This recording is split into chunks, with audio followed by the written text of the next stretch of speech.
Howdy, howdy do, Who fans, and welcome to the Big Blue Box podcast. My name's Gary. My name's Adam. And welcome back to episode 245. Oh, yes.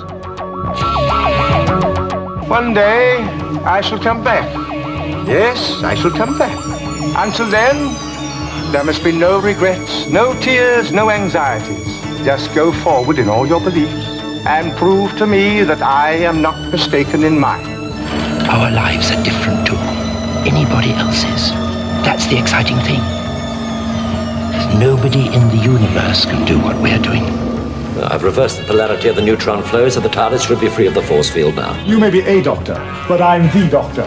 The definite article, you might say. The trouble with time travel is, one never seems to find the time. Change, my dear, and it seems on a moment too soon. Unlimited rice pudding, etc., etc. I am the Doctor! For now, for this moment, I am the Doctor again. The ground beneath our feet is spinning at 1,000 miles an hour. And the entire planet is hurtling around the sun at 67,000 miles an hour. And I can feel it. We're falling through space, you and me. People assume that time is a strict progression of cause to effect. But actually, from a non-linear, non-subjective viewpoint, it's more like a big ball of wibbly-wobbly, timey-wimey stuff. I could be a curator. I'd be great at curating. I'd be the great curator. I could retire and do that. I'm the Doctor. I've lived for over 2,000 years, and not all of them were good. I've made many mistakes, and it's about time that I did something about that. Bit of adrenaline, dash of outrage, and a hint of panic knitted my brain back together. I know exactly who I am. I'm the Doctor. Sorting out fair play throughout the universe.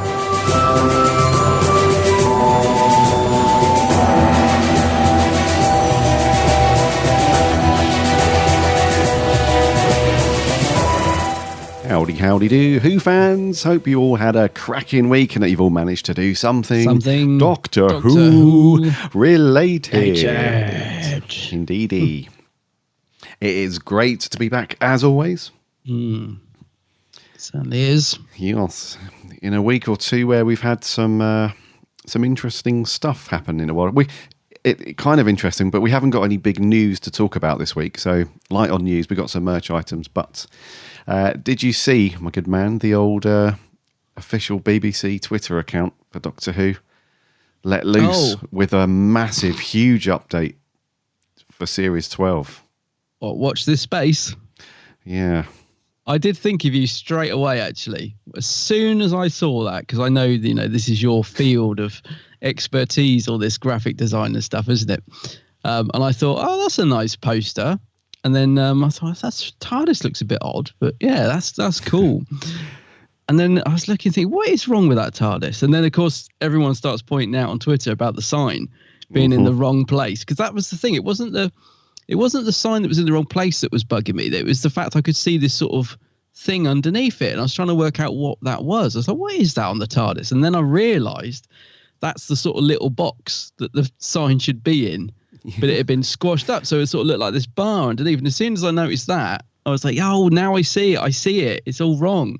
And I thought, oh, Gary will be loving this, like this terrible photoshopped, is that what you call it? Photoshop sign? Yeah, it looks like it. Yeah. So how long did you spot it, or did you think it was great, or what was your reaction to it?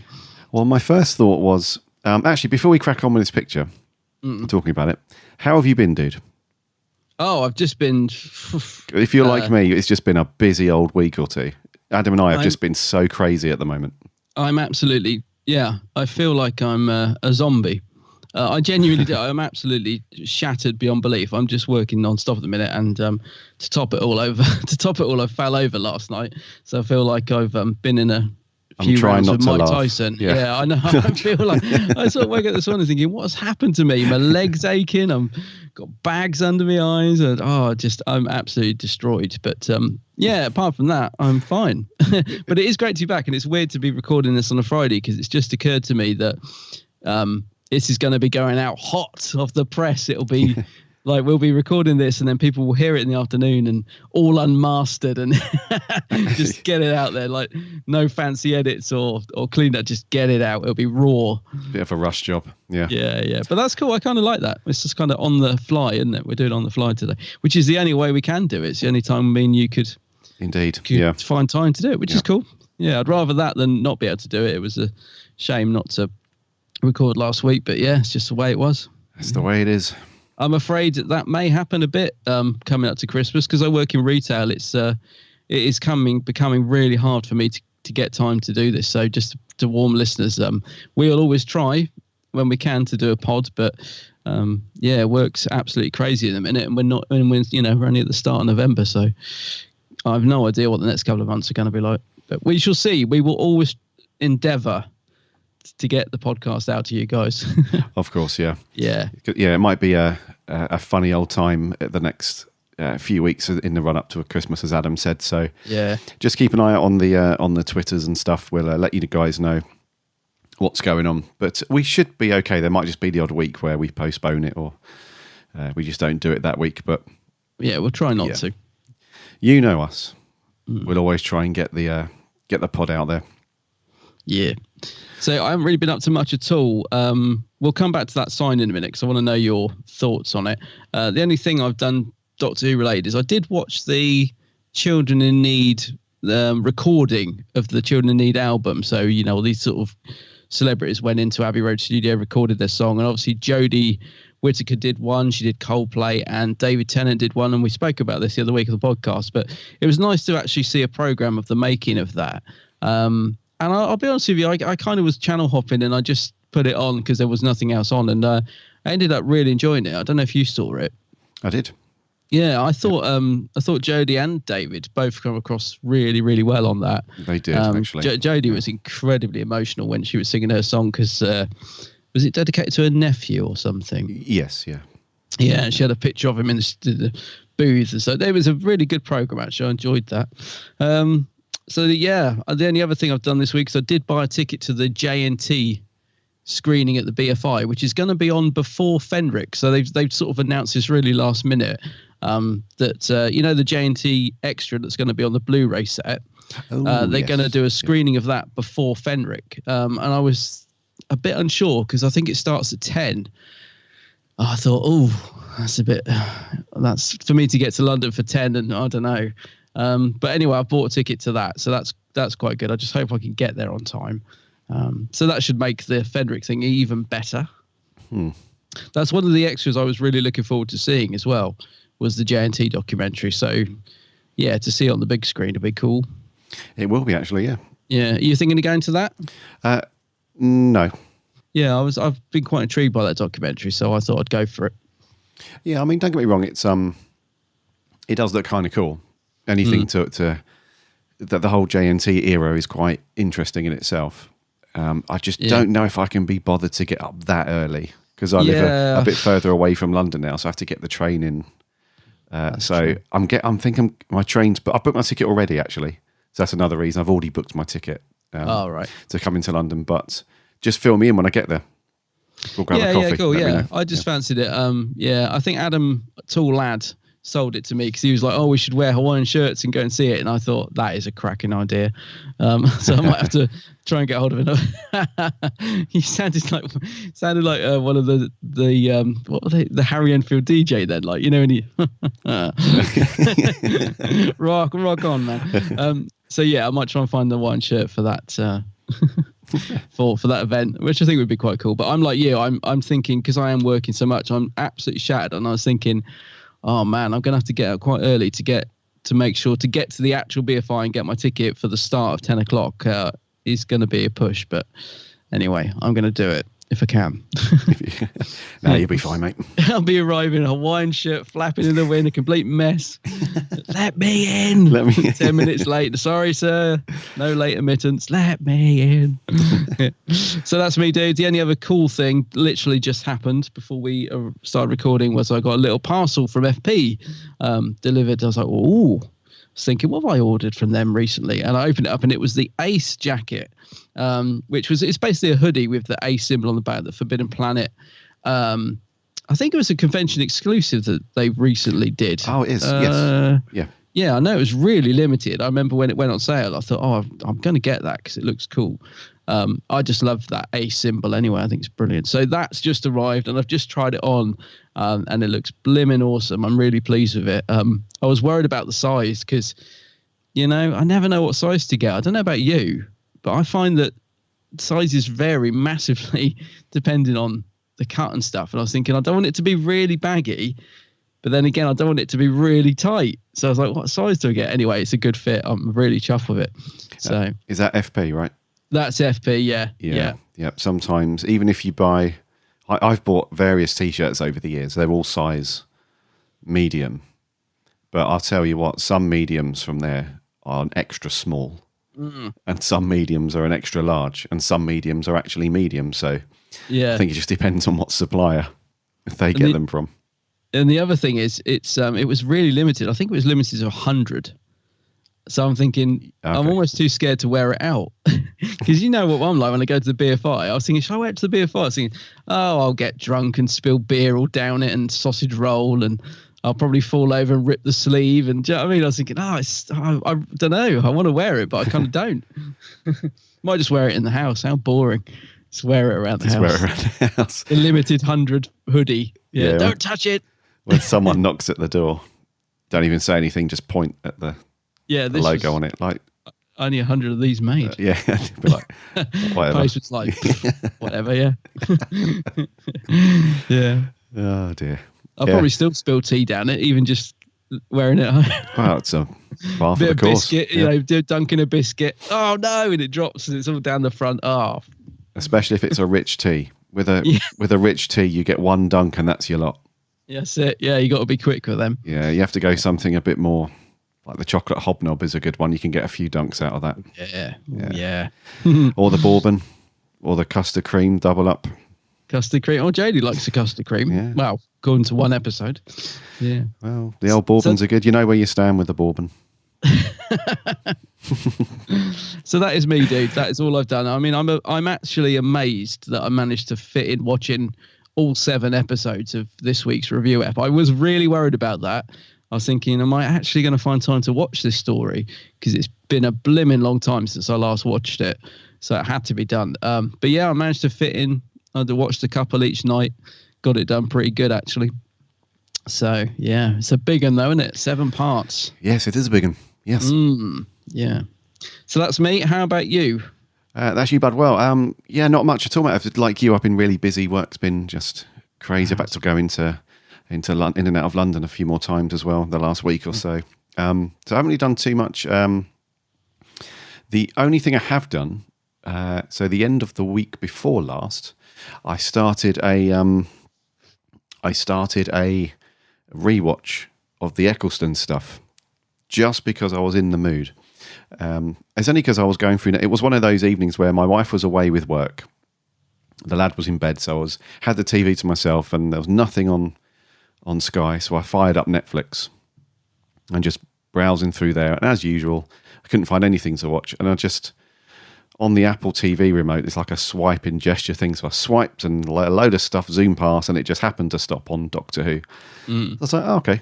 Went into it, and I was like, do you know what? I'm going to stick on Rose and watch a bunch of episodes. Then, yeah, so you must have watched that quite a few times now. Crikey, yeah. So I was just in the mood for Eccleston because it landed on Who, and like 4.5 hours later, it's like 1 a.m. I was like, right, I really should go to bed now. Really should go to sleep. They are good. I have to say, I never tire of watching the Eccleston series. I don't know what it is. It just hits the spot. Really does. It's a great series. Yeah, it is. Even I don't think there's any episode I don't enjoy. I mean, I think even the Long Game is probably the weakest in my opinion. But even that I find enjoyable. Mm-hmm. Yeah, it's a great series. Yeah. So tell me about the poster, dude. Give me your thoughts. And before we start, let's just say I'm not slaying it because it really is no big deal. It's nice to get a poster, but but what did you think as a graphic designer? Right. So very, very quickly, just before we get onto that, this is very quickly. It was really good to see the Time Meddlers' new shop launch. Oh, yes. On time and everything. So they've opened, I saw on Twitter that they've got their store up and running at Covent Garden now as well. So anyone that's going into London nip into the Covent Garden Jubilee Market. Check those guys out, and their website as well, timemedlers.co.uk. They've got a few cool little items on there. So I'm going to get you one of the 13th Doctor Pez dispensers. I knew you were going to say that. Yeah, I'm going to get you one of that. No, I'm going to get it for you. I'm going to put it in your stocking at Christmas because I know that's what you want. Well, I'm going to get you the police box. The pen purse. holder. The zip purse. Oh yeah. That's now, backfired. Not dropping hints here. Not dropping hints, but I did see a beautiful Gallifreyan purse in the Who shop. I've got to show you this picture. So it's like a little round purse, like a really old-fashioned sort of 60s purse, but it's got the sort of Rassilon. Not Rassilon. Yeah, seal of Rassilon symbol. Oh yeah, and it's like a bright TARDIS blue as well. They are. Yeah, I'm just saying. If you're thinking of Christmas ideas, then that's one. God's sake, here we go. Imagine me at the BFI just getting out my little... I used to love that when Larry Grayson used to do that. He'd say, I'll just pay for this. He'd get a little purse out. Brilliant. So, come on. Anyway, stop it off. Tell me about this poster. This poster, yeah. So did it get you excited for Series 12? No, but I did think it was a good picture. You did? I did think it was a good picture until I got to the TARDIS bit. So I can see exactly why. Because the composition of the picture is really cool. That's really good. The way the TARDIS looks, that big orange light bursting out and stuff, and Jodie's shadow. So the shadow itself is obviously completely incorrect and would not. Her coming out of the TARDIS like that would not cast that shadow. So that's one thing. And then the police public call box sign is, in the wrong place. It's completely, so I can see why they've done that. I really can, because if it was in the place where it's supposed to be, you wouldn't be able to see it. It'd be tiny and it wouldn't look like the TARDIS from this angle and stuff. So I can see why they've done it, but they should know better. I don't know why the BBC do this. It's like every single time that, every year there's always something that they put out, and then within seconds, pretty much all of Doctor Who fandom has destroyed it because it's inaccurate for some reason. It's like, what can't you get about? It must be governed by a fairly decent group of people, right? There must be some clever people at the BBC that have got their beep together to know that you just don't do this stuff. I don't know why they take it upon them. Anyway, did it get you pumped for the next series? Did it get you? No, it didn't actually. But right. I did like the. I kind of liked it. I mean, I don't mean to be thing. I don't want to be one of these negative, like joining that sort of thing. But I'm just being honest. It didn't do much for me. I thought it was a nice poster. Obviously, the Photoshop, all of the mistakes, they didn't bother me at all because that's not what it's about. It's just like you said, you can see exactly why they've done it. It just felt to me like there's been a lot of people asking for a trailer, and it's been so quiet. It felt to me like MCM had just happened. They had a couple of Doctor Who panels there. They were like, come on, we've got to get something out from the new series. It just felt rushed to me. It was like, come on, let's bang something together and let's start building the hype train. And I mean, it was cool for what it was. Don't get me wrong. I thought, it's a cool little poster. Not bad. But, it's just even the sort of watch this space thing. It's like it just leaves you hanging. And here we are 2.5 weeks later with nothing else. And I really just think it was just a little scrap that was thrown to us just to keep us going. And, it just felt rushed to me, to be honest. But yeah. I mean, it's cool. I'm glad something is happening. But it didn't get me particularly excited, I'll be honest. I didn't look at it and think, oh, man, here we go. Jodie's back with the fam. I didn't sort of get all excited about that, but it was nice to get something, I suppose. It's nice to have some thing. Yeah. Please shoot me if I ever say the word fam again. It really makes you cringe. I don't know why. Really don't like it. Yeah, mind you, I think, to be honest with you, I do think the Beeb could be doing a little bit more to hype up. Because is it Chibbers though? Is it Chibbers?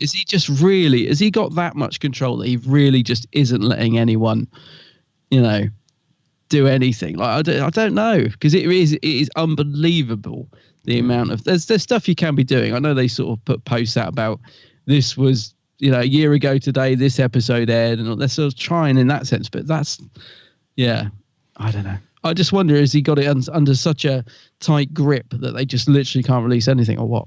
I don't know. Who knows? But I really feel like they should be doing more to market this, because apparently keep it in the eye. It is early 2020.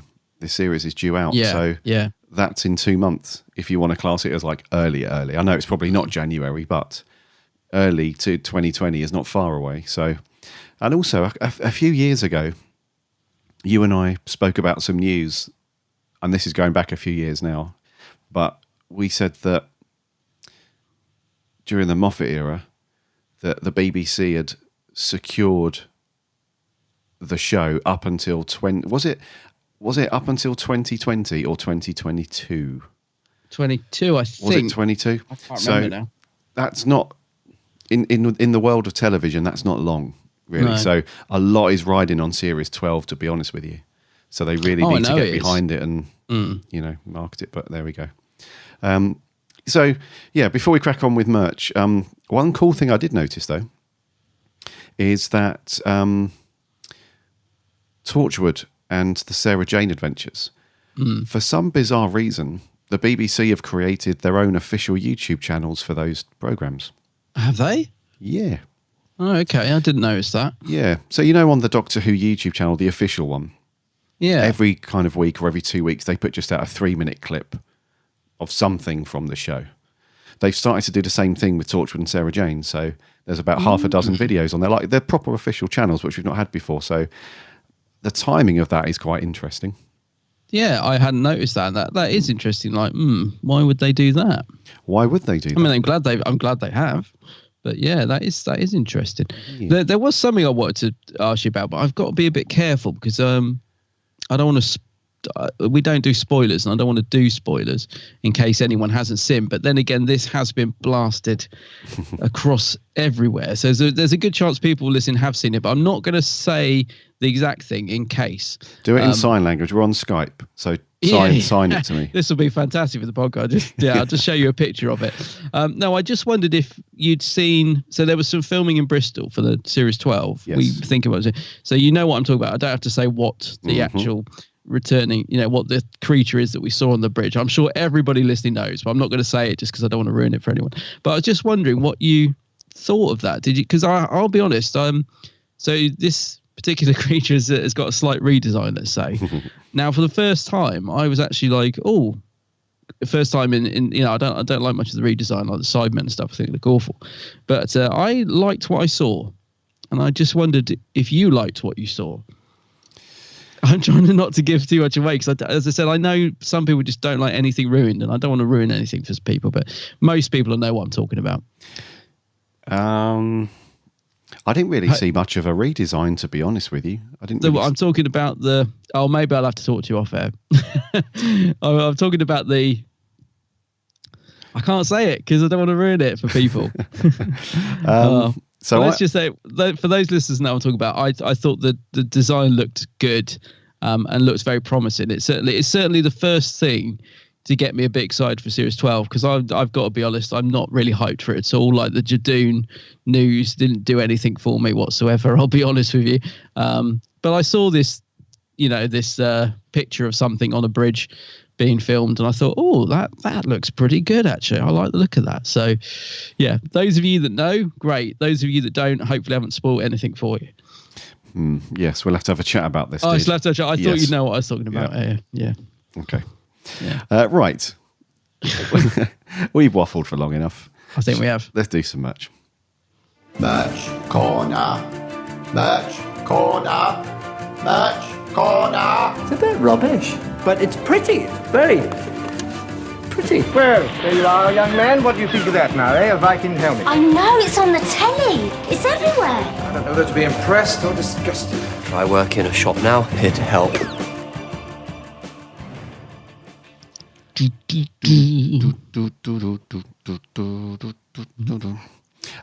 DVDs and Blu-rays that are forthcoming from the Lost World of Classic Doctor Who. The next one is going to be Fury from the Deep. Yes, brilliant. Yay. Another one. Yeah, the old, the late 60s. This is a fairly long one as well. I think this is 6 parts. Yeah, I think it is. Yeah.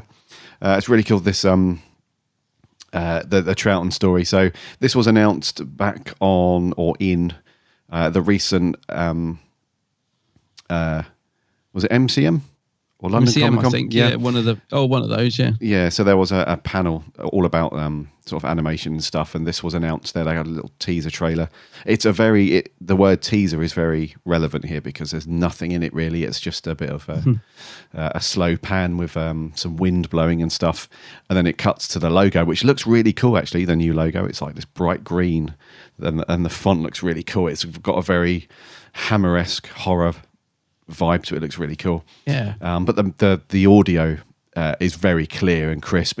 You can tell they've already done some work on that stuff. So it's not due until next year. It's coming out on DVD and Blu-ray. So you have, I think this will follow suit from the previous Lost stories that have been animated. You'll get the standard DVD, the standard Blu-ray, and then the Steelbook Blu-ray, which looks kind of cool.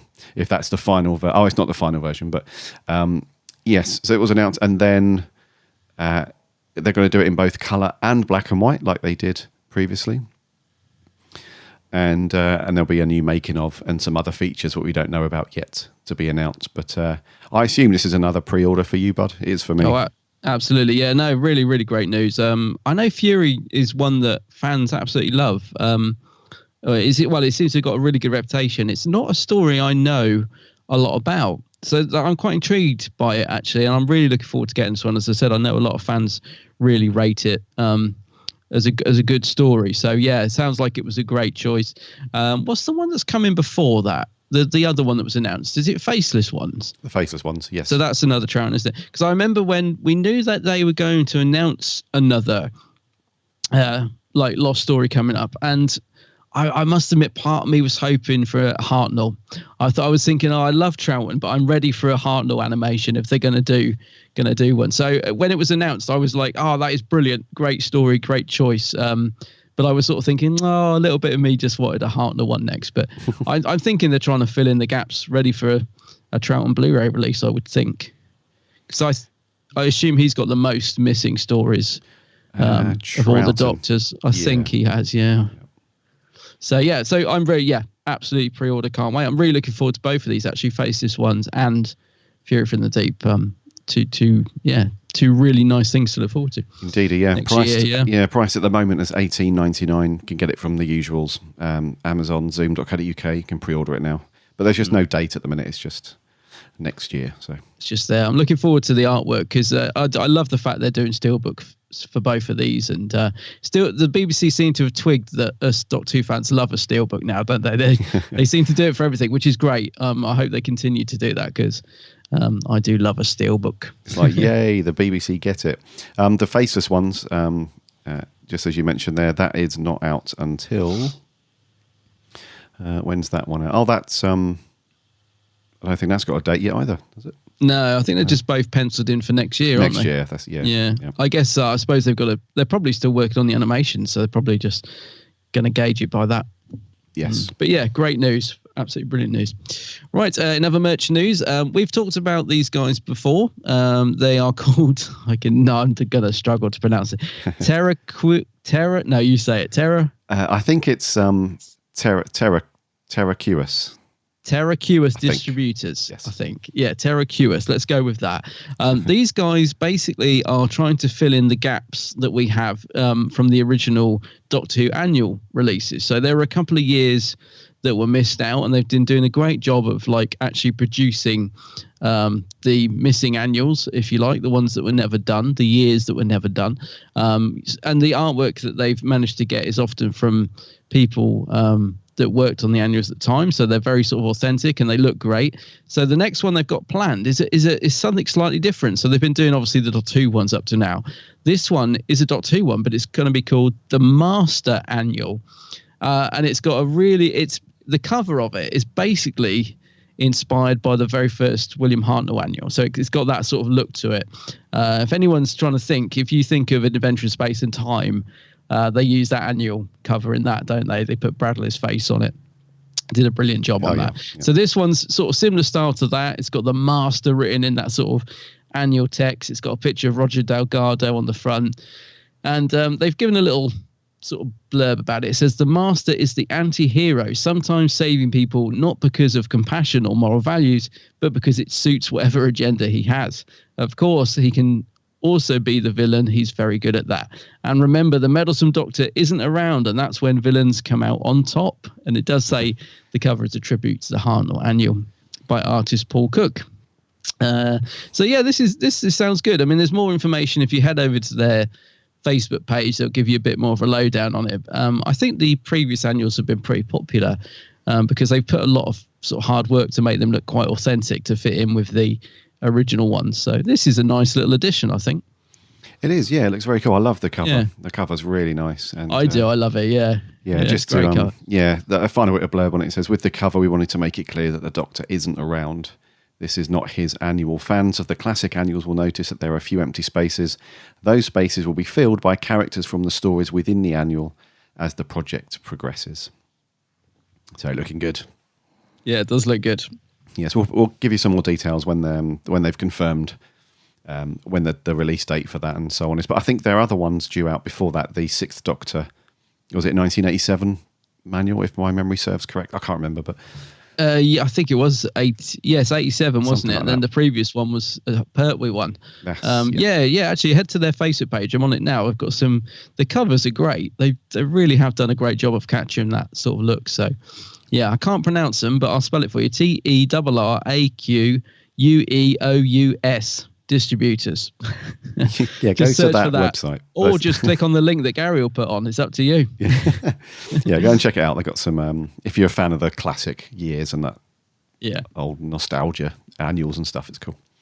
Right, moving on. Sophie Aldred was asked to write a book. Yeah. So she wrote a book. She did a thing. A Doctor Who thing, yeah.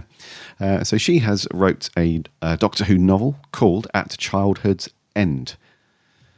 And the subtitle is Past or Future, Which Path Do You Choose? And this is an Ace story, but it's Ace teamed up with the Doctor, Ryan, Graham, and Yaz. So it's a modern Doctor Who, or latest Doctor story with Ace. And once a girl called Ace travelled the universe with the Doctor until in the wake of a terrible tragedy that parted their company. Decades later, she is known as Dorothy McShane, the reclusive millionaire philanthropist who heads global organisation A Charitable Earth. This feels to me like they're doing some cool stuff with Ace, because when they did the reveal trailer for season 26 on the BBC YouTube channel, that description that I've just read sounds like what they did with Ace in that video, doesn't it? Yeah, because she's in this really like tall, classy, posh high-rise building in London, looking over the landscape, and that does it like a very pricey digs. It does, yeah. I love that. I thought the same thing. It really sounds like they're building this sort of Ace, but continuation of Ace, which I love because she's one of my favourite companions. So yeah, I'm loving this actually. It's cool, yeah. And just a bit more blurb. Dorothy is haunted by terrible nightmares, vivid dreams that begin just as scores of young runaways are vanishing from the dark alleyways of London. Could the disappearances be linked to sightings of sinister creatures lurking in the city shadows? Why has an alien satellite entered the secret orbit around the moon? And then Sophie herself goes on to say, I was thrilled and honoured to have been asked to create this opportunity for the 13th Doctor and Ace to meet each other. I had always hoped to be able to offer classic fans an encounter between Ace and a current Doctor in some form or other, and I hope fans of the present team will enjoy the blending of two eras of the most amazing programme in the universe. That sounds cool to me. I love it. I really genuinely do. I really think this sounds great. I'm very excited for this. I think it's an awesome team up. I think just the fact Sophie's written it herself as well, and just sounds very good. It does. Yes, it's another 2020 release, but not too long. So this is out on in normal book format on the 6th of February, and it will also be available as an audio CD, which is narrated by Sophie herself. And I like the cool little touch that at childhood's end, the first letter of each of those words is Ace. Ace, yeah. Is that the final cover? Because I do like it. I think so, yeah. I do like it. I wish, it's the 13th Doctor in the shadows again. She does like hiding in the shadows, doesn't she? 13th Doctor. It's all about the shadows. I wish there was a bit of Ace on there. I'm sorry to be picky because I do like the cover, but I'm not saying I wish that was Ace on the cover, but I wish, I guess that's why they've done the Ace in the title, isn't it?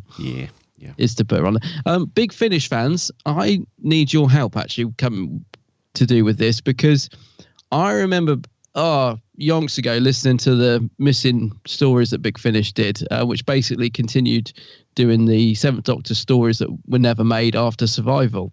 And I remember Ace goes on a bit of a journey, and I may be getting mixed up with some of the other Big Finish stuff, I don't know. What I want to know is, I know they kind of wrapped up Ace's story from my memory. I'm sure they kind of finished stuff off, and I don't want to say too much spoilers again, but can somebody tell me if this conflicts that?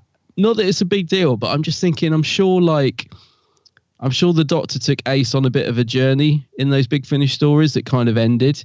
And I just want to know if this sort of conflicts those stories. I'm just intrigued to know. So Big Finish fans, if you can help me out on that. That's a good point. Yeah. Because I think Ace went down a certain path, which is from what my memory tells me, sort of Cartmel had planned. If he was going to do the next series of Who, he'd sort of structured Ace's, the way she left the show. I think she was going to leave in the next series. And I think the Big Finish stories did that. But I'm just intrigued to see, because it's so long ago since I listened to them. My memory of those stories could be getting completely muddled. But I don't remember. I'm just trying to work out how this would fit in with what was going to originally happen. So if anybody out there knows what on earth I'm talking about, please do get in touch. Yeah, Big Finish fans, get on it. Let us know. Yeah. Yeah, because otherwise I might just have to throw my Big Finish out. You're not canon anymore. They're going to pull a Star Wars. Yeah. Like I would do that, but yeah. Cool. So right, lastly, this is some great news that literally just dropped this morning. One good thing about doing the podcast so late. So the next vinyl release has just been announced this morning, and I'm terribly excited about this because I love these releases. These are the sort of special box sets, limited editions that we've been getting. So we had Evil of the Daleks, The Abominable Snowman. What was the other one? Forgotten now. Another Dalek one. Those can't ones. think. Yeah. Those ones. But they've got the really nice covers, and they often do like Amazon often get an exclusive. So like with the Snowman one, it had like a splattered vinyl and all this sort of stuff. The next release that's coming out is the Web Planet. I nearly called it the Zarbi then. The Web Planet, which I think is I just can't wait to see the artwork for this, because the previous ones have been brilliant. So once again, there'll be two versions of this. There'll be the standard edition, which you can get sort of anywhere, not limited, blah, blah, blah. And then Amazon, once again, have got an exclusive vinyl, and it's going to be called an Animus Splatter vinyl, apparently. Animus. So we haven't got any pictures of the artwork yet. We haven't seen the vinyl. We don't know what it's going to look like. But if the previous releases are anything to go by, this is going to be brilliant. And the pre-order is up now. It'll be 3 heavyweight 180-gram vinyl records. And although the Zarbi is I don't think we've reviewed it, have we? I find it hard to watch because of this. The smear lens really annoys me. They put like this sort of Vaseline on this lens to make it look weird, and it kind of annoys me when watching it. Obviously, I won't have that problem with this because I'll be listening to it. So I think this is a really great choice. I'm very much looking forward to the artwork. I was trying to find the release date for it. When is it? 13th of December. And the exclusive one is $49.99. I think the standard might be the same price.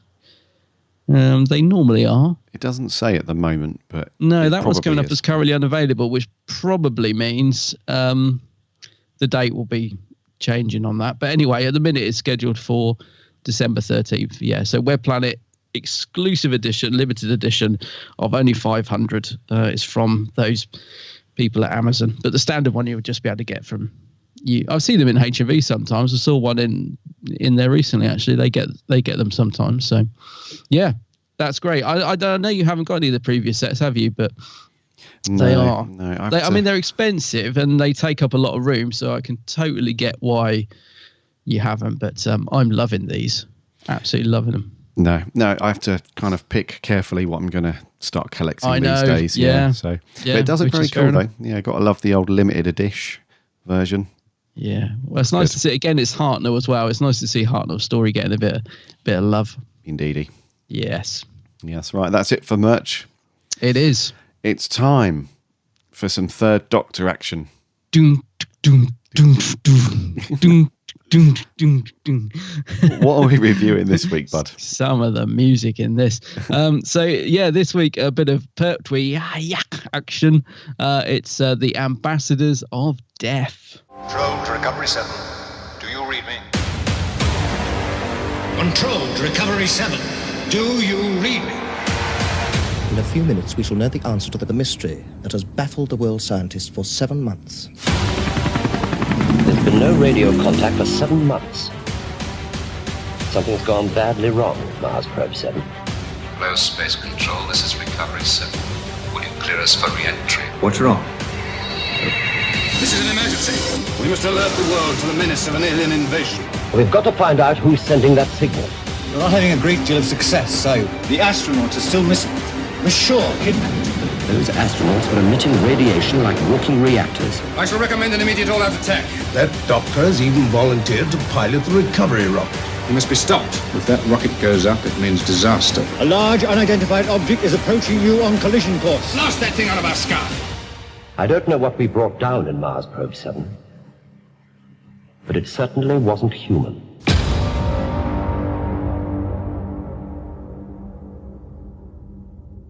Ooh, what a brilliant trailer. What a cracker. That is a cracker. I put out on Twitter earlier the name of the YouTube channel that does these trailers. And a big thank you, because the guy that does these trailers, they're so good, and they always get us out of a pickle, because whenever we, especially Classic Who, whenever it's that week when we're doing a classic review, I jump onto YouTube to try and find the trailer, and they're few and far between from the BBC. So this guy has got such a massive catalogue. He's done so many Classic Who trailers that it's very cool. So thank you very, very much. I can never say the name correctly. It's Veritaserum K UKT or something. There's a link. Go to our Twitter account. I tweeted it about an hour Friday morning. Just do a search then, and yes, it's he's got us out of a pickle many times. So thank you for that. Anyways, the Ambassadors of Death, the big old 7-parter.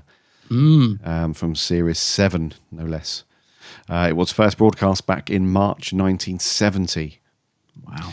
And it was written by David Whittaker, with a few uncredited and helping little moments from Malcolm Hulke and Terence Dix. Terence Dix was the script editor as well, and it was directed by Michael Ferguson. Michael Ferguson, you might know the name from Classic Who. He also did... what did he do? The Claws of Axos a year later. The War Machines. Old Seeds of Death as well. Yes. Very decent director. It stars John Pertwee as a doctor. We've got Liz Shaw, Caroline John, and a fairly substantial supporting cast in this one. And the story is relatively simple. The Doctor teams up with the Brig and unit to find out what's happened to the Mars Probe 7. Apparently, the astronauts were safely brought back to Earth, but we find out that the 3 astronauts weren't the human astronauts. They were actually still stranded up in orbit outside. And these aliens that have come down are actually highly radioactive. They need radioactivity, isotopes to survive, and they've got a deadly touch. Everything they touch gets disintegrated or killed. And it's like a kind of two in and throw in. There's a bit of a whodunit aspect with the Doctor and Liz trying to find out who's the mastermind behind all of these smoke and mirrors and lies. Lots of different scientists and military people are trying to take out the Doctor and so on. And it turns out that it's just this crazy military guy who's got such a massive fear of aliens and alien invasion that he'll do anything at all to make them look like the baddies and invoke war and all that stuff. And at the end of the day, the Doctor realizes that, there's no hostile threat. They just want as the name suggests, they want their ambassadors back. as an exchange for the 3 astronauts that are stranded up there still, and there we go. So 7 parts, dude. Old Ruffles, as our listener Sammy calls him. What do you reckon to this one? Yeah. So I really enjoyed this one, actually. I was expecting it to be a bit of a slog. I'm not going to lie. When I saw it was 7 parts, I was thinking, it's not a story I remember a lot about either. So I wasn't expecting big things from it, if you like. I was thinking, I know I've watched this a few times, but apart from the sort of spacesuits, they're really the only thing that sticks in my mind about it. So yeah, I watched it in over a couple of nights, which I think helped massively, because I think if I'd watched this all in one go, it could have got a bit boring, I think. But no, overall, I very much enjoyed it. I thought the direction was fantastic, actually. I thought Michael Ferguson really, because like you said earlier, the story is quite a simple one, considering it's got to last 7 parts. There isn't a great deal to it. And I thought Michael Ferguson really kept my interest in the way it was shot. Really well shot, actually. Some great angles. And the editing as well is incredibly exciting for the time of year that it was made. So what I mean by that is, Doctor Who, early Doctor Who could be quite static. Even when they're trying to film it in a way that's, from different angles and make it look good. Normally the editing is very much of a certain pace. So normally, you'll get quite long shots and, but with this one, they've really tried to inject some sort of excitement into it. So there's very fast cuts, which I think is quite unusual for that sort of early Doctor Who. So that helped, again, to sort of keep the story moving at a fairly good pace, I thought. I will say it does fizzle out a bit, though. I did feel when it ended, it's a bit of a flat ending. So that's a bit of a shame, I think, because up until the sort of last couple of episodes, I was really quite invested in the story. I thought performances were good from the cast. John Pertwee's brilliant in it. I've noticed, I want to talk to you about this later when we get to him, but he felt quite different in his performance to the Pertwee we see later on, because this is his first season, isn't it? And I could tell, and I think in a way, I don't mean that in a bad way at all. I could notice a difference in the way he's playing the Doctor. But I'll come to that later on when we talk about it. So, yeah, overall, I really enjoyed it. Great direction, good story. I could follow it. I just felt like the ending was a little flat, and that's a shame. I think the last couple of episodes, it did lose its momentum. So probably, if it had been a 4 or even 6-parter, it would have been a lot better. Probably needed that episode taken out just to tighten it up. But yeah, it was just a bit of a flat ending. It gets resolved very easily. In a way, I kind of like it because it's different. It's not the Doctor having to destroy stuff it's just a very sort of humanized way of ending the story. So I quite like that. But it did leave me feeling a bit, oh, is that it? If you know what I mean. Yeah. So yeah, it's good. It's a good one though. I do. Yeah, definitely one that I would watch again. I really did enjoy it for the most part. Yeah. What about you? I really like this one, mate. Yeah. Oh, good. I do really like it.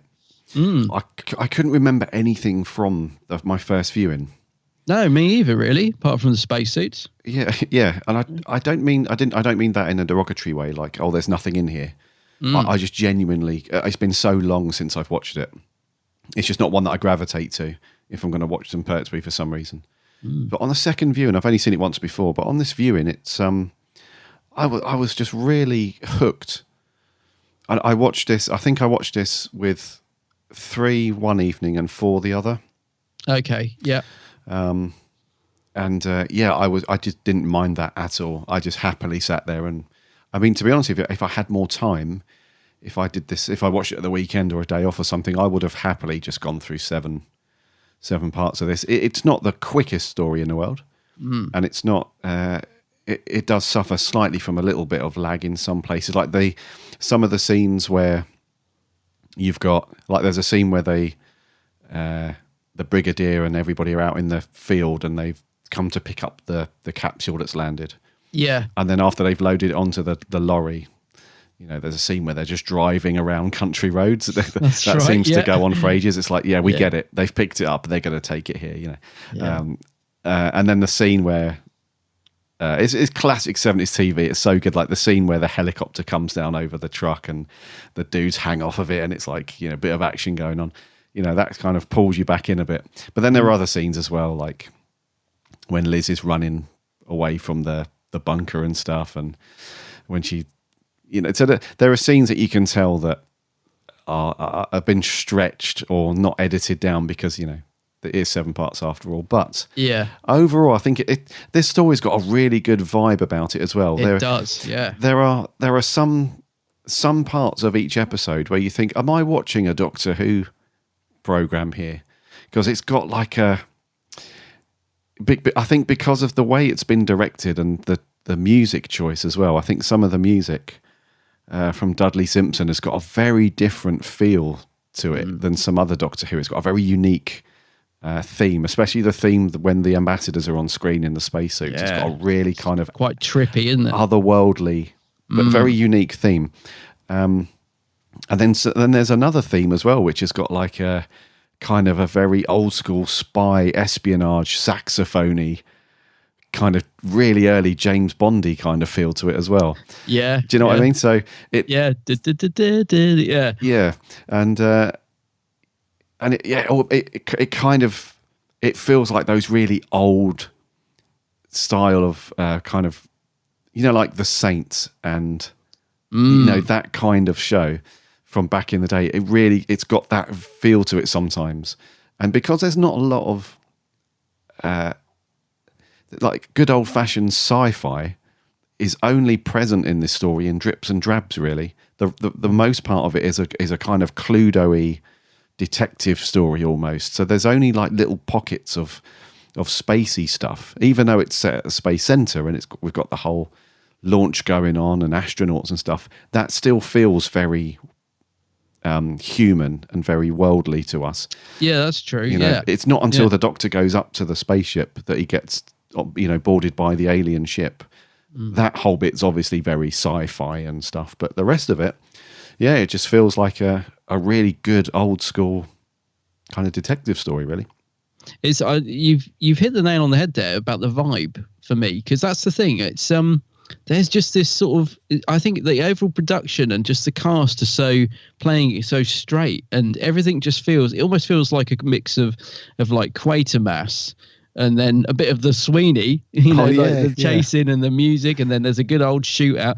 It's kind of got it all, but you're right. All the way through it, there's this sort of vibe that's just really, really draws you in. And I know exactly what you mean by that. Some sort of stories, especially when they're from the Pertwee era, especially when they're like 6 or 7 parts, they kind of feel. They can feel a bit laboured. They can feel a little bit sort of static, and they can sometimes feel a bit like watching a performance, if you like. This one, it's I can't really explain it, but it does have this sort of vibe to it that they've sort of, I don't know, it just takes its time and it just tells the story, and it's really well acted by the cast. Everybody seems so totally into it. There's no sort of, actually there's one person that perhaps sounds, I was going to say sort of not over the top, but that's that British hello there doctor sort of thing, and I think that's typical of the era, but for the most part everyone's so good in it that it just really, really flows.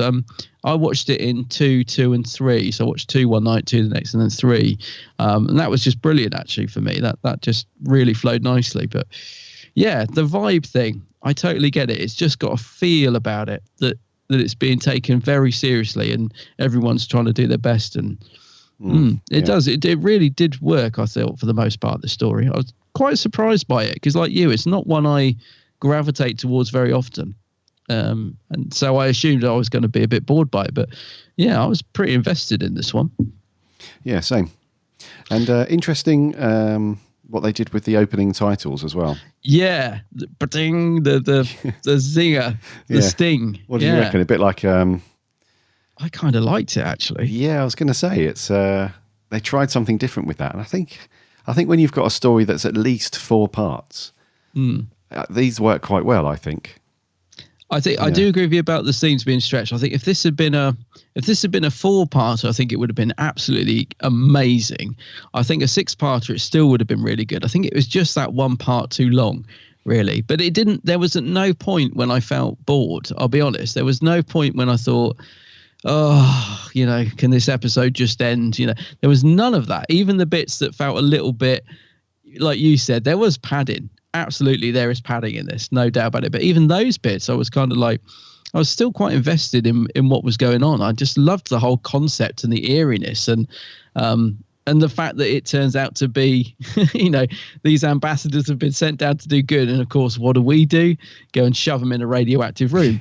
So I like that. It turns out, I know it's been done a few times now, but, it would have been a fairly fresh idea, I think, that they're not bad at all. They can't, they're killing people, but they don't know, they can't help it sort of thing. It's just, because of this radioactivity or whatever. So, yeah, I just thought that was a nice thing as well. Because when the Doctor finally goes up to the spaceship to find out what's going on, and it's the reveal of we were trying to make peace with you, that thing.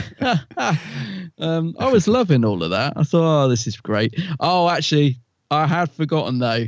I said all the casts are brilliant. I have just remembered that the Cockney astronauts did kind of they let it down, because the rest of the cast are brilliant. But the Cockney, all right, mate, watch out. We're trying to watch the TV here, Governor. It's like, oh dear.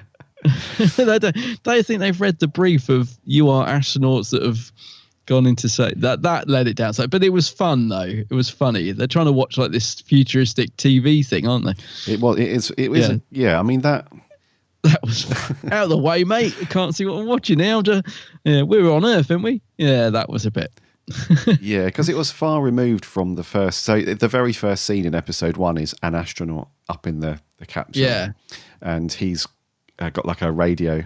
It's very advanced because he's got a live radio and video link. Yeah, there's no delay or latency or whatever. So it's kind of cool. Oh, that's the other thing. The in the space center, the whatever it was, I can only describe it as something similar to the bridge from Star Trek, the Enterprise. It's like a thing where what's his name? The governor's sitting at the what's his name? He's the manager of all the stuff. I was going to say there is such a big cast in this, and long-time listeners will understand. I'm not going to know any of the names. Him anyway, and then you've got all the his assistant stuff. But there's a huge screen in that room, and during production, it must have just been like a big bit of blue cloth or something. But the way that they scaled it and moved it in position actually worked really well. The only telltale signs were like the little jagged edges around the edge of it, because that's just what they had to work with at the time. But anyway, the astronaut was up in the thing. He's got a live video link, and he comes across as quite, hello, I'm just pushing button 1C. Over. And then he's like, okay, proceed. So he comes across as quite educated and prim and proper, like you would imagine an astronaut, being. But then the other astronaut that you just mentioned, they're like, all right, mate, yeah, we're up here in space at the minute. We're just having a laugh, don't worry. It is a little bit. Yeah, I don't think they got the brief right. Those guys. No, they are the only one, and to be fair, it's such a minor, because it's quite fun actually. I enjoyed that. I loved all the stuff with Pertwee going up in the spaceship as well. Again, it just because really they've what you thinking of the hairdryer moment? Yeah. Oh dear. Poor old John. I must admit, I did have visions of someone just out of shot holding a, hairdryer, just blowing his face to make it look like he was going into space. Oh god! The best bit about that is he doesn't break his character at all. Not at all. And he almost does the Wurzel Gummidge eyes. There's some scenes. There's quite a few scenes in Doctor Who when he's having a scrap with somebody, and if somebody gets him in a headlock, he does this kind of face where he puffs his cheeks out and does this weird cross-eyed thing with his eyes. He almost had that going on as well. And then the mouth's like stretching because the hair dries off. But it seems to stay on his face for about 5 minutes. Yeah. And it's just him staring up at the ceiling with his mouth being like blown open. I was cracking up at that bit. It's good, don't get me wrong, but I was, oh man. Yeah, no, I was as well. Because I knew exactly what was happening there. That was good. I was going to say something then, but yeah, you're on about a scrap. There's quite a few good scraps in this, isn't there? Yeah. There's a unit shootout, which although now it looks pretty tame, I think for the time is quite violent, actually. There's like unit soldiers being gunned down left, right and centre in that. Is it episode 1 or 2? I can't remember now. But that scrap at the beginning, I'm thinking, blimey, you got like a guy with a gun right in the brig's face. And I was thinking, for the time, the era this was made, that's pretty strong stuff for a kid's show, I thought. But I mean, it was great. It was really well shot and brilliantly directed. Proper sort of, because, you know, sometimes those fight sequences, they're so rehearsed, aren't they? You know, like, oh, I'm going to throw you down the stairs. You know, they're so sort of, this one felt like a proper getting stuck in and bullets flying everywhere. I thought it was really good. Yeah, there was another dark moment, actually, when they had, the ambassadors were in the back of a truck. And as we know at this point in the story, they're highly radioactive. And who's the muscle in the story? You know, the guy that's keeping Liz prisoner and the other Regan scientist guy. Regan, Regan guy. He's like, get in the back. So these two guys, these lackeys, they jump in the back of the truck, and then when they get to wherever they're going, they're obviously dead. So they drag the bodies out, and then they just dump them into the quarry place and bury them right there and there. Yeah, I know. Yeah. Harsh. I've thought, wow, this is because those sort of things are often hinted at, but we actually see like the dead bodies being dragged out. Yeah, and they just get, you know, buried. Yeah, it does feel, the whole thing feels quite adult to me. Yes. Maybe that's what maybe that's what it is, because I'm trying to get my head around what it is about the vibe that you mentioned earlier that's so good. Maybe it is that it does feel, as I said, everyone's taking it seriously. It does feel quite adult. They don't sort of shy away from anything. Like I said, proper shootouts and scraps and, you know, and all that. So the old brig's getting right stuck in there. Isn't there a bit at the end as well when he just bursts through a door and guns someone down? I was like, blimey, the brig. Or am I imagining that? I don't know, but there was definitely some scraps going on in this that were pretty good. Yeah, again, it kind of reminded me of the Sweeney. Maybe it was the music as well. The music at times was quite 70s Sweeney-esque, wasn't it? With all the chasing. Yeah. One thing that confuses me, I've never got my head around this. What is going on with the Doctor's console room? Why is it like a bedroom? I can't ever remember why it ends up like that. So I think it's interesting, actually, the console, because I think it's the first time we see the console outside of the TARDIS. Yeah, so why is it in that weird CGI room? Is it CGI? Blue screen. Sorry, not CGI. But yeah, I can't ever remember why it's like that, or if it's even explained. Somebody out there must know. But it is odd, isn't it? It's an odd... I'm just not used to seeing the TARDIS like that. I mean, there were a couple of scenes, actually, where there was some... what's the old video process called for the blue screen? It's called... CSO, yeah. There were a few scenes there where I thought, why are they doing that as CSO? It doesn't feel like that. That seems to me like that could have been done on a set. So there was a couple of scenes where the brig is standing in front of something, and it's CSO'd, and you think, why is that? It's very clearly CSO'd as well, like a couple of the Space Center bits. Almost like a sort of pickup shot in it, like, we didn't film that, so we need to quickly do that. Yeah, I noticed that a few times. Yeah, so I'm honestly not sure on why the TARDIS is like that outside the TARDIS, and why there's... Well, the story before was the Silurians. I don't remember. I just wonder if there's an explanation for it, or if or if we're just supposed to accept that the Doctor's with UNIT and he's made the TARDIS look a bit more homely. I just can never remember. So somebody out there will know who's listening. Somebody will. But it is odd, isn't it? And obviously the TARDIS console is green, so we're seeing it in the first time. Yeah, because we're seeing it for the first time in colour. We've always assumed it was white up until now, but it was green because that showed up better in black and white, I think. So yeah, the whole thing looks a bit odd. We get that strange scene where they're like, the Doctor's playing around as well, and he's vanishing, and then Liz appears and all that. And that kind of that kind of ties into the bit when Pertwee has the tape in his hand, and vanishes and stuff. I think that's there to set that up, isn't it? Because I was a bit unsure what was going on there. It's almost like a conjuring trick that he does in the middle of a scrap. But I think that's what that bit at the beginning's all about, isn't it? Isn't he just explaining how he does it? I don't know. Yeah. So I think, I'm not sure. Our listeners have to tell us, but I could be. Maybe this is on the special features. I can't remember, but I think the writers had decided that the TARDIS was being overused up to that point. So they were just going to park the use of the TARDIS for now and just not use it as a thing in the stories for a while. I think that's what I could be wrong. Yeah. It's see, in my memory is that the Doctor's somehow moved the console into that. I don't think the house is supposed to be the TARDIS, if I'm remembering rightly. I think the Doctor's somehow supposed to have taken the console out of the TARDIS. I think that's right. Yeah. Yeah, which is a very odd thing. Yeah, I don't know. I just wondered. And when does it go back to the Roundel room and stuff? I almost feel like watching them in order to sort of find out, but somebody can let us know anyway. But it threw me a little at the start. I'll be honest, I'd completely forgotten about all that stuff. Yes.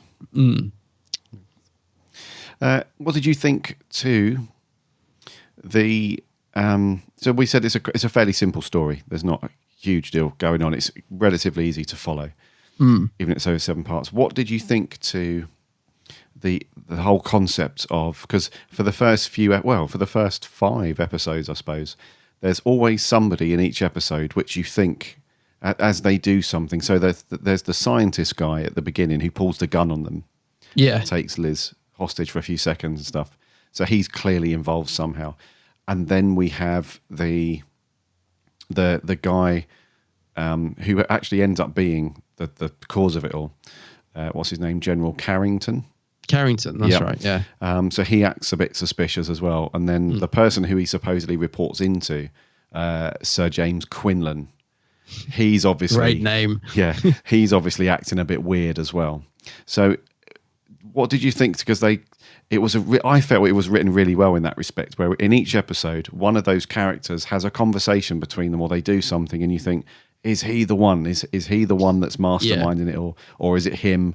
Or whatever. And then for a while, I thought, when I first watched it, I thought they're going to pull an epic twist here. It's going to be the guy, Ralph Cornish. He's the guy that's running like the space center. Is it going to be him? Because he's been so quiet throughout the whole story. He's come across as the good guy, and the guy that's been supporting the Doctor and helping the astronauts and stuff. He goes against the orders of above him to say, no, we're going to put another rocket up to rescue these guys. So I thought, is it him? Is he like really planted well as a really good disguise, and he's going to be but he wasn't. But it ended up being Carrington in the end. But I really loved how that was written throughout each episode, where it got your mind ticking over a little bit as to who was because you could tell that they were all in it somehow. And then you've got the guy who's been hired to do the stuff as well, Regan and all that stuff. Is he the one that's pushing it all? But then you realise that probably not. So yeah, did you like the whole who is it vibe? Yeah, I did actually. Yeah, I mean, Carrington was dodgy from the start, but I totally agree with you about Cornish. Was it the guy who's? Cause I don't know if it was intentional the way he played it, but there was always something I was thinking, nah, come on, he's gonna suddenly pull a gun out or something like that. There was something about him, that didn't make you trust him, and of course. Actually, he's totally innocent. But yeah, if I was going to put money on it, it would have been him. Yes. So I would have lost. So I agree. And I don't know if he played it like that intentionally or if it's just the way it came across. But yeah, I thought that was good. But yeah, Carrington, I had him down as a wrong one from the start. Yeah. Well, you did because of the conversations he had with Quinlan.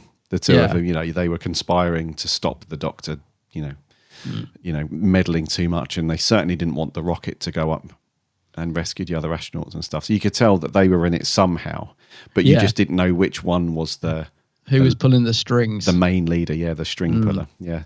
So it really is a cracking script and a cracking story from it. I want to say that David Whittaker, masterminded this all, but I've just got a feeling that old Terence has just injected these such cool little concepts into each one, because they literally did, episodes 2 to 7 pretty much. They're like the rewrites and stuff. So yeah, I just reckon old Terence, bless his soul. Yeah, I wouldn't be at all surprised. I was going to say, reading sort of a little bit behind the scenes on this story, it was surprisingly, it was originally written as a second Doctor story, wasn't it? And then from what I understand, Terence Dicks and Malcolm Hulke had to sort of rewrite quite a bit of it to make it fit the third Doctor and sort of bring it full circle, the whole story. So yeah, you can definitely, I think you can feel his influence on the script and also Malcolm Hulke's for sure. But yeah, it is a very good script. I think, as I said, a good simple story, nice and easy to follow, but one that keeps you sort of guessing and involved in it. Yeah, so they did a good job actually. I wonder, it's interesting. I wonder how this would have played out with Pat's Doctor. Like, it would have been. I bet it was very different to begin with. So I imagine we shouldn't underestimate how much Terence and Malcolm put into it. I don't think, although it's solely credited to David Whittaker, I bet you they had quite a good hand in it. I think so. I would think, yeah. Yes.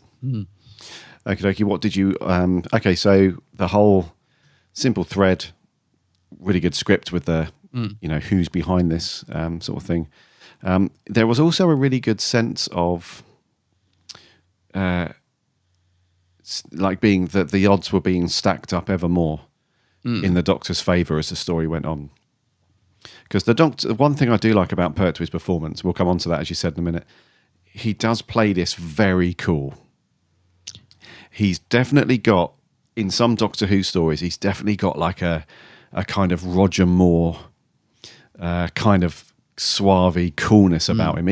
Even when like even when the tables are turned. So there's a scene where he goes and spends some time. The big guy, the scientist guy with the beard. I think he was a French guy. Oh yeah. That guy. There's a bit where they're in one of the offices and they're doing some work, and then just cool as a cucumber, the Doctor's just like, so what are you up to then? I know that's not his exact words, but he's kind of like, so what are you up to then? What's your involvement in it? And he's like, I don't know what you mean. No idea. And he's like, we'll see. He's got that. And then he does that all the way through, even when he's being, when he's been captured or he knows that people are after him. He's still playing it so cool. And the main bit of coolness that really surprised me is when that same meeting, the phone goes. He's like, Doctor, it's for you. He's like, hello. And it's, I think it's Regan or one of Regan's men. Yeah, saying he's got Liz captive. Yeah, he's saying he's got Liz captured, and if I don't stop interfering, they're going to kill her. And he just carries on. Yeah. And the scientist, I think he's reacted like, well, holy crap, aren't you going to do something? And he sits back down, crosses his legs, gets back to what he's doing. He is so cool in this one. I've got to say, I just want to talk about Pertwee for a minute. Because I felt the way he was playing it was slightly different to what we get later. And I thought he was absolutely fantastic in this story. His performance for me is a little more tetchy, a little more, it's quite strong. He's still got that suaveness about him, but it's not as soft as he is later on. He just seems to be playing it a lot more straight, a lot more serious, and very much... like you said, he just waltzes in. He's no nonsense, I suppose, is what I'm trying to get to. He really doesn't take any nonsense from anyone in this, and I loved it. I thought it was an absolutely brilliant performance from him, and I've never really noticed that sort of difference before. Maybe it's because I've watched them in order or whatever. I don't know, but definitely a much harder edge to the Doctor in this, and I think he softened slightly.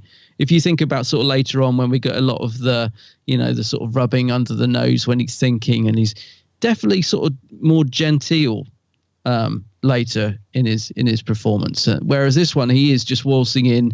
He's ready to have an argument with anybody. He's literally, like you said, he's as cool as a cucumber under pressure. I just thought it was a fantastic performance from Pertwee in this. Really, just really, really loved it. I don't know. It sounds like I was going to say, I wish he'd played it like this all the time. But then I do love the Pertwee that we get later. I've just never really noticed the contrast before, and I guess in this early stage, he's still trying to find out how to play his Doctor, in a sense. So yeah, I thought that was interesting. It definitely was. There was a difference there from the Pertwee we see later, but I thought it was an awesome performance. I was just loving him as the Doctor in this. The back chat and the, you just wouldn't argue with him. It's just he was having none of it. I love that. Like you said, when they say they've got Liz, and he's just like, okay, yeah, thanks a lot. Puts the phone down, and it's just like, it's just so cool. It's just like, yeah, okay, we'll sort that out later. And I think that's the thing with his Doctor is, that he is going to sort it out. There's no, this man will sort it. He's going to get in a spaceship in a minute, and he's going to go up there and have a chat with him. And he's just that he's that strong as a character, and that's what I love to see in the Doctor, is that that even under pressure, this guy's going to get it. He's going to get it sorted, And not only that, he just looks amazing in his, frilly shirt and the big, what do you call that cravat thing that he's wearing? He just amazing. Yeah, he's cool. Yeah. There's definitely a James Bond influence throughout this story, and him as a character. As the Doctor in this one, he's definitely got like an old school Sean Connery / Roger Moore feel about him. He's just got that cocksure, cool. I don't know. There's definitely a James Bond with him. Yeah. And all the gadget making as well. I mean, that's another thing I love about Pertwee's Doctor. Building all these gadgets, and when he's doing the SOS, and he's like, yeah, I'm just pretending. Let's see if we can get any movement. He's pretending that he's built this machine, but he's actually sending an SOS signal, and all that sort of gadget making that Pertwee's Doctor does. I love all that as well. Yeah. I just was really, really impressed with Sophie. I like the Third Doctor anyway, but I just thought he was particularly good in this. Yeah. The action man. The action. Yeah, and if you look at his performance in this versus something like Inferno, they're very different performances. Well, not very different, but they're slightly different, but still just amazing. Both ways.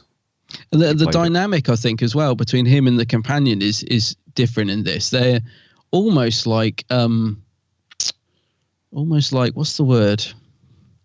They're kind of equals, and I think that's probably why they got rid of poor old Liz Shaw as a companion, because they both seem to be sort of on the same level. Yeah. So they, there's none of that. Whereas later on, Jo Grant is she's a much softer companion. She's not as strong as Liz in terms of, I mean, she's one of my favourites. When I say she's not as strong, I don't mean in performance, because I absolutely love Jo Grant, but it's a very different dynamic between the Doctor and his companion after this, I think, especially with Jo Grant. It's a much softer, he's looking after her sort of very much, he's always got Jo's back, and she's a little bit more fragile, whereas Liz Shaw, she's a bit like the Doctor. She's getting stuck in there. She's very much no nonsense, isn't she? She is. Again, when she's running across that weir.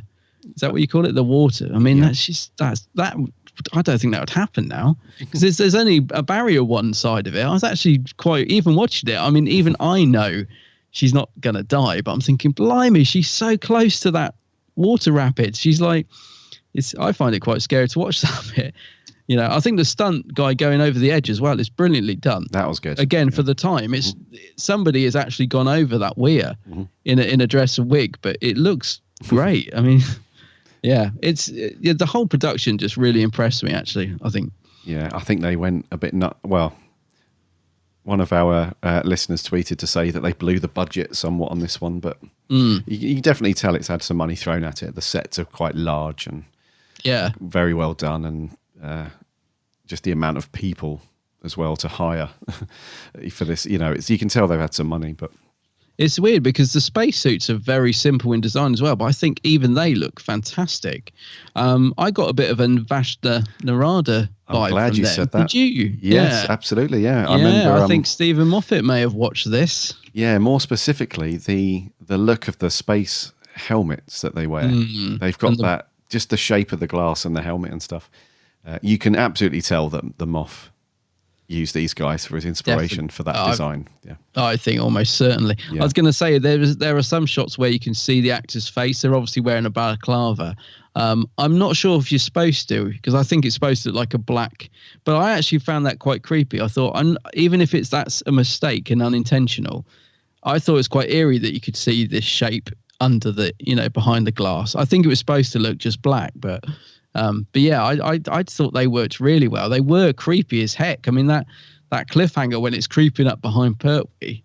I mean, some of the cliffhangers in this are brilliant, actually. They really are. That's probably, like you said, that's probably why you could have watched it all in one go. Because I think the cliffhangers, if you were watching this once a week at the time it was aired, I would think you'd be like biting at the bit to see the next episode for a lot of it. Like you got that with Pertwee, you got the bit with Liz flying over the weir. There's some great cliffhangers in it, actually. It's great, mate. Yeah. I could have happily, like I said, watched it with no worries. Did you notice that the Doctor lost his plaster between episodes 3 and 4? Yeah. It's there. It's weird, that, isn't it? Because I think they must have. Normally, with a sort of scene like that, I would assume they'd film it all in one and then cut it. But to me, it looks like they've put the setup again and reprised that cliffhanger when the alien's coming up behind him, because it was shot differently and the Doctor's plaster's suddenly missing. So it seems almost like they've reshot that. I don't know. But yeah. Yeah. But yes, I did notice that. Either that or the Doctor's a very quick healer. Okay. Well, yeah. Yeah, some of that Time Lord energy. There you go.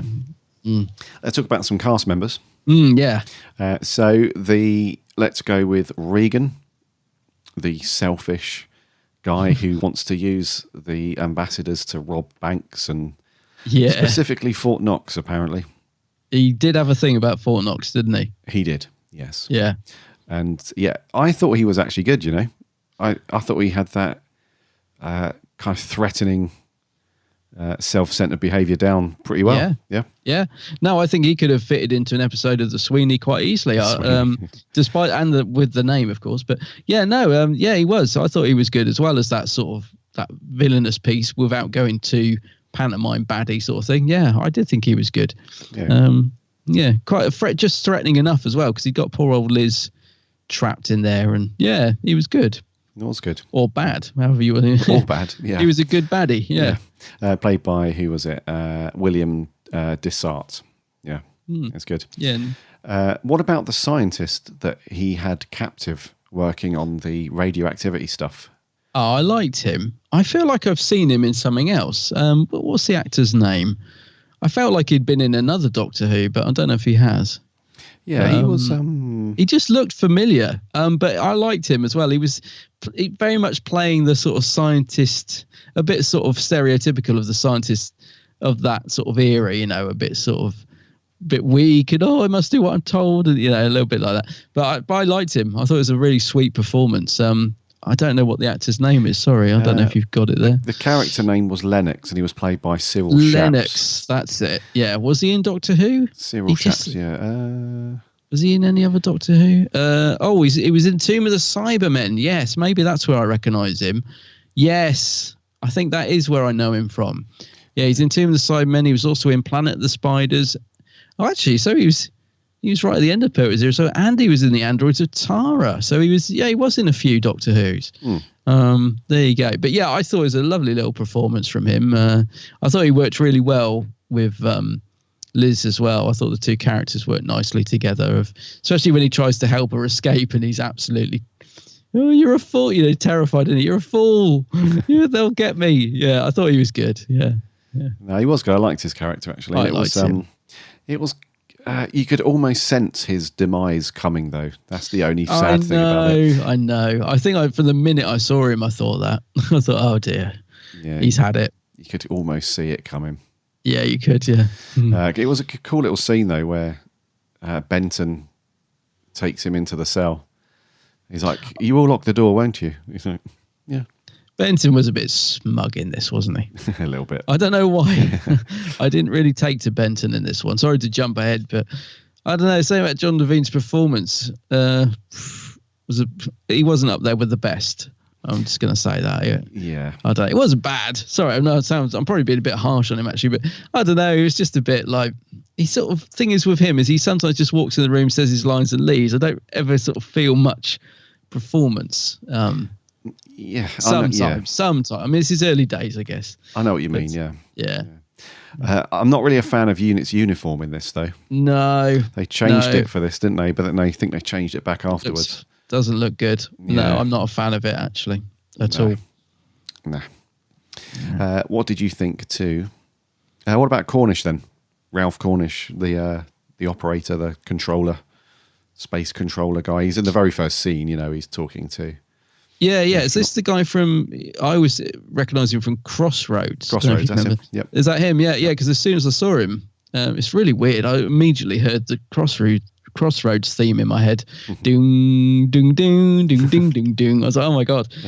I thought he was very good, actually. I liked his performance a lot, and like you said, I kept waiting for him to turn out to be the villain. I thought any minute now he's going to say, sorry, Doctor, you're not coming back down. You're trapped up there. But I thought he was good. I liked his performance a lot.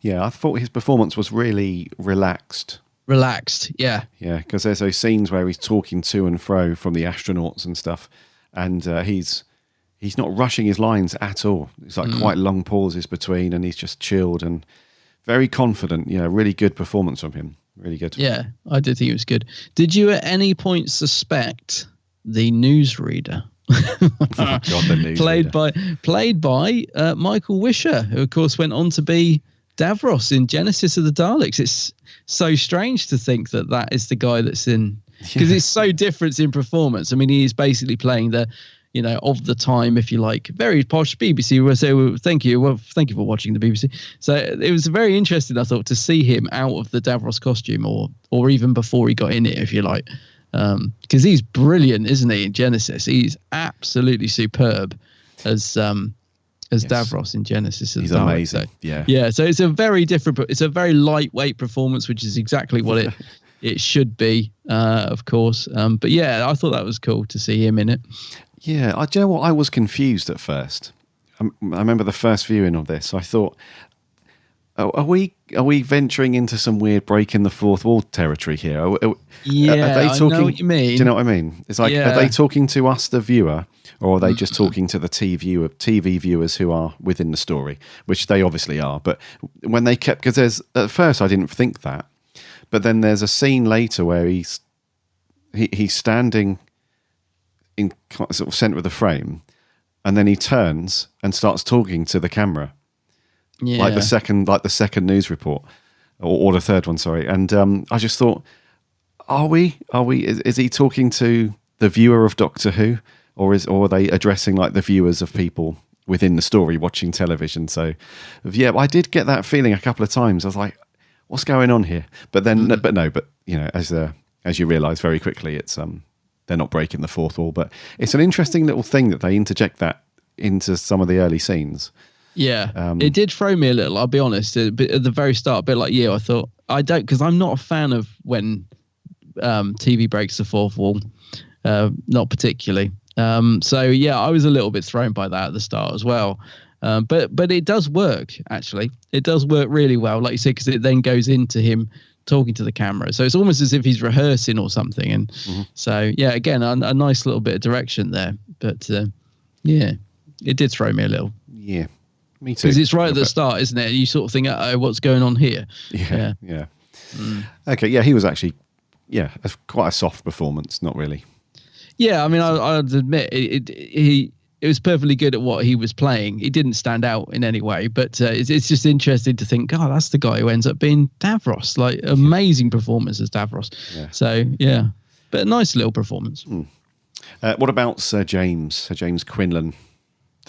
Which one's he? He's the guy that's in the suit at the desk. The doctor demands to speak to him a couple of times, and he's the one who's in cahoots with Carrington. And that's right. Yeah. That's quite funny. It's a good sort of standoff with Pertwee. But he's not in it that much, though, is he? Is he that guy? Not really. No. Not too bad though.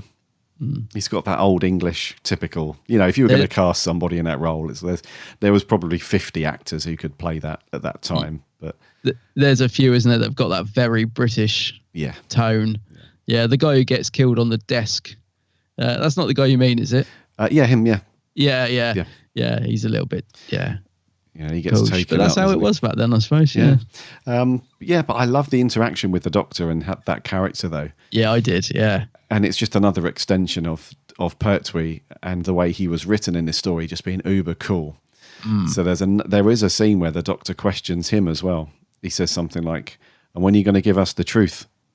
And he's like, "Well," and he's like, and again, the Doctor doesn't push. He doesn't start to interrogate him or get angry. He just sort of picks up his paperwork again. But he knows, the Doctor knows 100% that he's not getting the truth. And he knows that this guy's involved somehow, but he doesn't. He just thinks, all right, I'll file that one away. I'll deal with you later. He's got that sort of interaction with him. It's brilliant.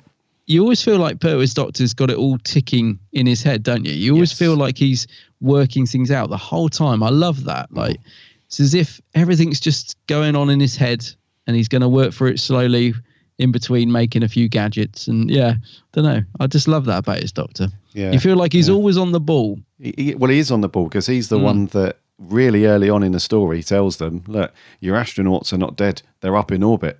I know exactly. He's very assured of himself as well. I know exactly where they are. Don't worry. They're safe. They're up in orbit still. And they're like, up in orbit? Don't be ridiculous, man. We pulled them out of the thing. And he's like, no, they're up there. He's got such an assured sense of confidence. It's so good.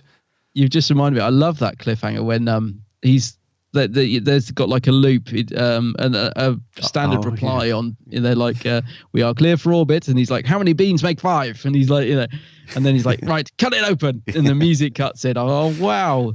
Yeah. Right. Get it open. Yeah. Cut it open. Yeah. Cut it open. Brilliant. What about Nicholas Courtney then? Old Brig. Oh, I thought he was great in this. I mean, he is hindered by that awful unit costume. Really doesn't do much for him at all, but he's bang on it on this. I thought, as I said, he really gets stuck into the action. He looks a little uncomfortable firing a gun. I've noticed in the shootout scenes he winces a lot. I don't think he didn't look like he enjoyed doing that. He's probably half cut. Yeah, maybe, but he really gets stuck in. I thought it was a great performance from the Brig. Isn't he known for like lunchtime? Oh, I think he enjoyed a pint. Yeah, the filming locations used to find the nearest local and have a couple. Yeah, and I love him for that. That's what I'd be like. His performance was good though. Oh, brilliant! I thought he was absolutely awesome in this. Yeah, I love his interaction with the Doctor as well, because although the Doctor annoys the Brig, the Brig knows that he needs the Doctor, and the Doctor's gonna, knows what he's talking about. So he does stick up for the Doctor a lot in this, doesn't he? He's like, no, this man is gonna help. Don't worry. Yes. Yeah. So I do love that, even though the Doctor probably drives him crackers. But yeah, great performance from Nick in this. I felt sorry for the Brig in this.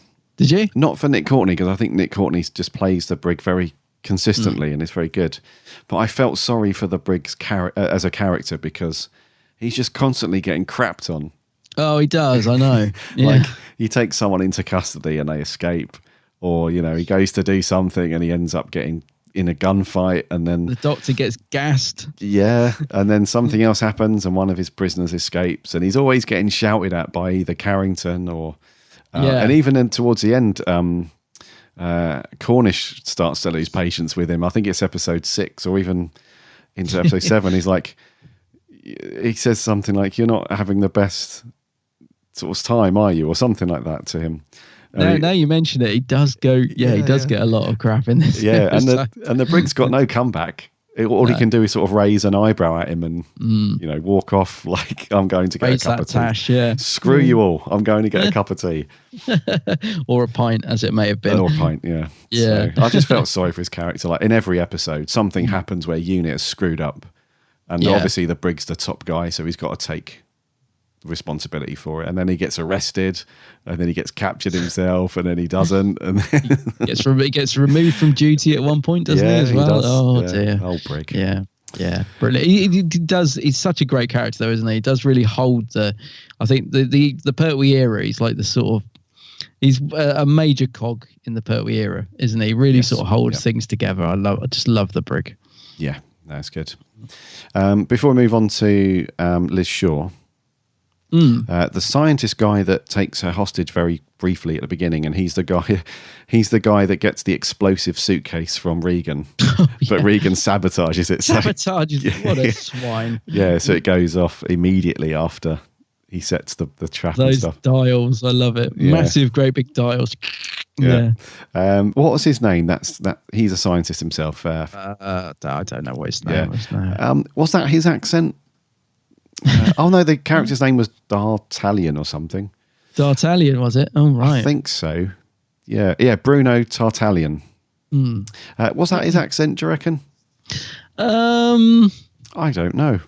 I don't know. It's odd. I can't find any information on the actor himself. I know it's Robert Caudron, but yeah. Can you do the accent? Can you? For those listeners that may not have watched it, you may not know this. But I don't know. That's just like a very funny Pink Panther type thing. But he's just got a. Yeah, I don't know if I really can't see. Sorry, I can't tell if the accent was genuine or not. But no, it was. Yeah, it was fairly okay, and yeah, it was different. It was different. Yeah, yeah. I didn't know he was going to die though. Didn't know he was going to until. No, I know. Yeah, well, quite a few die in this. There's loads of death in this actually. There is. Yeah. Hence the title, Ambassadors of Death. Yeah. Until Regan, very like a bit of a theatre production, swings round, opens the briefcase on camera so everyone can see him adjusting the dials and then back up and then round again. I love that. Yeah. I'll tell you what scene I did love is when they take the ambassadors to break back into the the space lab. Oh yeah. Because there's a proper they're terrified of these guys, isn't it? It's like, oh, don't shake his hand. There's proper sense of fear about these ambassadors that don't actually want to kill anyone, but touch them and you're gone. Yes. So yeah. I thought that was a great scene where they sort of let them out the van and then they all stand back and were like, right, go and do your thing, and we'll just wait here until you've cleared the area. The barrier as well. The barrier, just says halt on it. Out the way. It kind of plays in quite amusingly at the very last scene where the Doctor's wrapped everything up in a nice little bow, and then he's on his way off to do whatever he's going to do. And that's links into what we were saying about his relationship to the companion. Actually, they just part ways. Like she was just another sort of employee almost of the space. That's right. Because at the end, he just says, "Liz." She nods back to him and off he goes. It's not really a typical companion and Doctor running off happily into the sunset. Yeah, like if that was Joe Grant, he'd be like sort of putting his arm around her and they'd be walking off together, going, getting into Bessie and driving off together, wouldn't they? That's what I mean. I do like this relationship between the Doctor and Liz Shaw. It's different. They work differently together. And it makes for a different dynamic to what we get with a lot of the Doctor and his companion. So I like that. I kind of wish he'd stayed for another series, really. I think it works quite well. We say that about every Doctor. Yeah. But no, and then talking of the ending, it's slightly abrupt. It's like right at the end, it's like, right, the exchange is going to happen, everything's cool. Yeah, I did feel, considering it was 7 parts, I was thinking, it felt like they'd wrapped it up, but it also felt a little bit like we didn't see the end. We were just told, right, so they're going to go back now and everything's going to be okay. I suppose we didn't need to see it, but considering how long the story was, it did feel like, okay, it's all done now, and the Doctor walks off. I couldn't help but feel a little, I don't know, not let down, but slightly disappointed in the ending.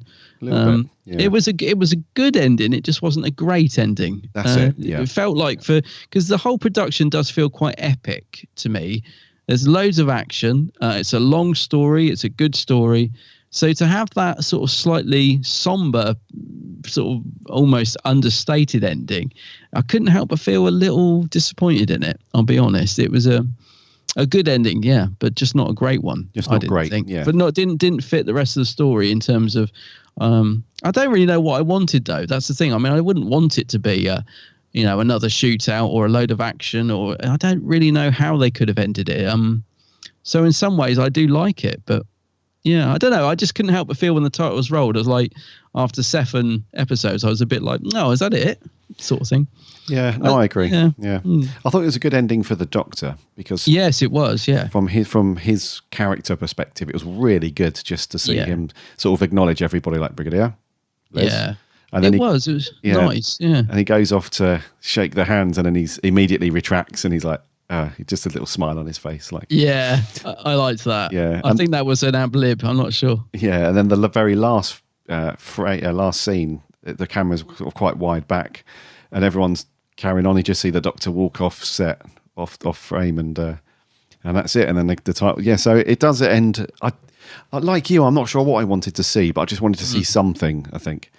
Yeah. But anyway, yeah. I'm sure we've missed out some other cast members, but lastly, Caroline John. Then, how do you think she got on as Liz?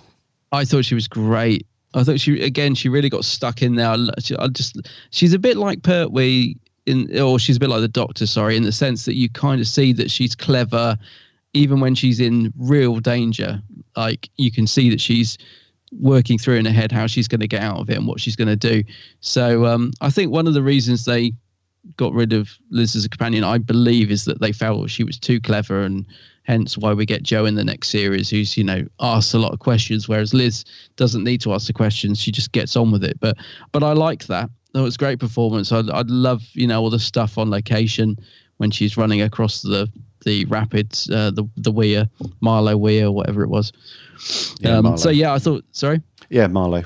Marlow, yeah. So I thought it was good. And it, as I said, the reason I don't like watching that, I think it's a great action scene, but the reason I don't like watching it is because apparently she was pregnant at the time.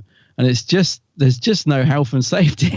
She's just literally running across that blimmin', small little, it terrifies me every time I see it. But I think it's great. I think it's a lovely performance for her. She works great with Pertwee as well, I think.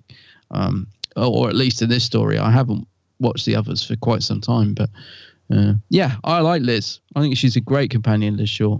She is, actually. I like her look. I know it's very much of the time and perhaps a bit dated, but I love all the big hat and the hair, and it's of the time, and I really like it. It definitely is. Yes. Yeah. It looks good. Yeah. She's a good companion overall. She's I think the problem is when you have somebody who's very intelligent and almost equal to the Doctor, there isn't much of a contrast in conversation. Yeah. I totally get that. Yeah. So that's probably the thing. And you do get that a few times when they're talking, because you can't really expand on any scenes with those two talking too much, because they're just going to be saying the same things to each other. They both know kind of what's going on. So, but she's very good in this, though. She's very strong. As a female lead in this, she's really strong. Like, she never lets up when she's captured and she's with Lennox. She's like always devising a plan to escape, and even when she can't escape herself, she sorts it out so Lennox can escape and he can go and alert the Doctor and so on, and she holds the fort almost. And so I think she's really good in this. She's really strong. I think she's a strong character. That's why I got a little bit annoyed when some of Jodie Whittaker's comments, when she was criticising the classic series she said something about companions standing in the corner and clapping while the Doctor saved the day, and I'm like, I don't think that's true. Well, not for the most part anyway. I think you look at companions like Liz Shaw, they're incredibly strong, and go and have a look at Ace bashing a Dalek out of a baseball bat. I don't think she's standing in the corner and clapping. So I think although there may have been times when companions were just there to ask questions and perhaps scream early on, perhaps like Victoria in Troughton's Ear and stuff like that, I think we did get some very strong female companions, and I think Liz Shaw's definitely one of them. Crikey, I think she can handle herself really well. Absolutely. So no complaints there. None at all. We've spoken about Jon Pertwee. Absolutely brilliant. Brilliant. I honestly, really, such a great performance from him in this.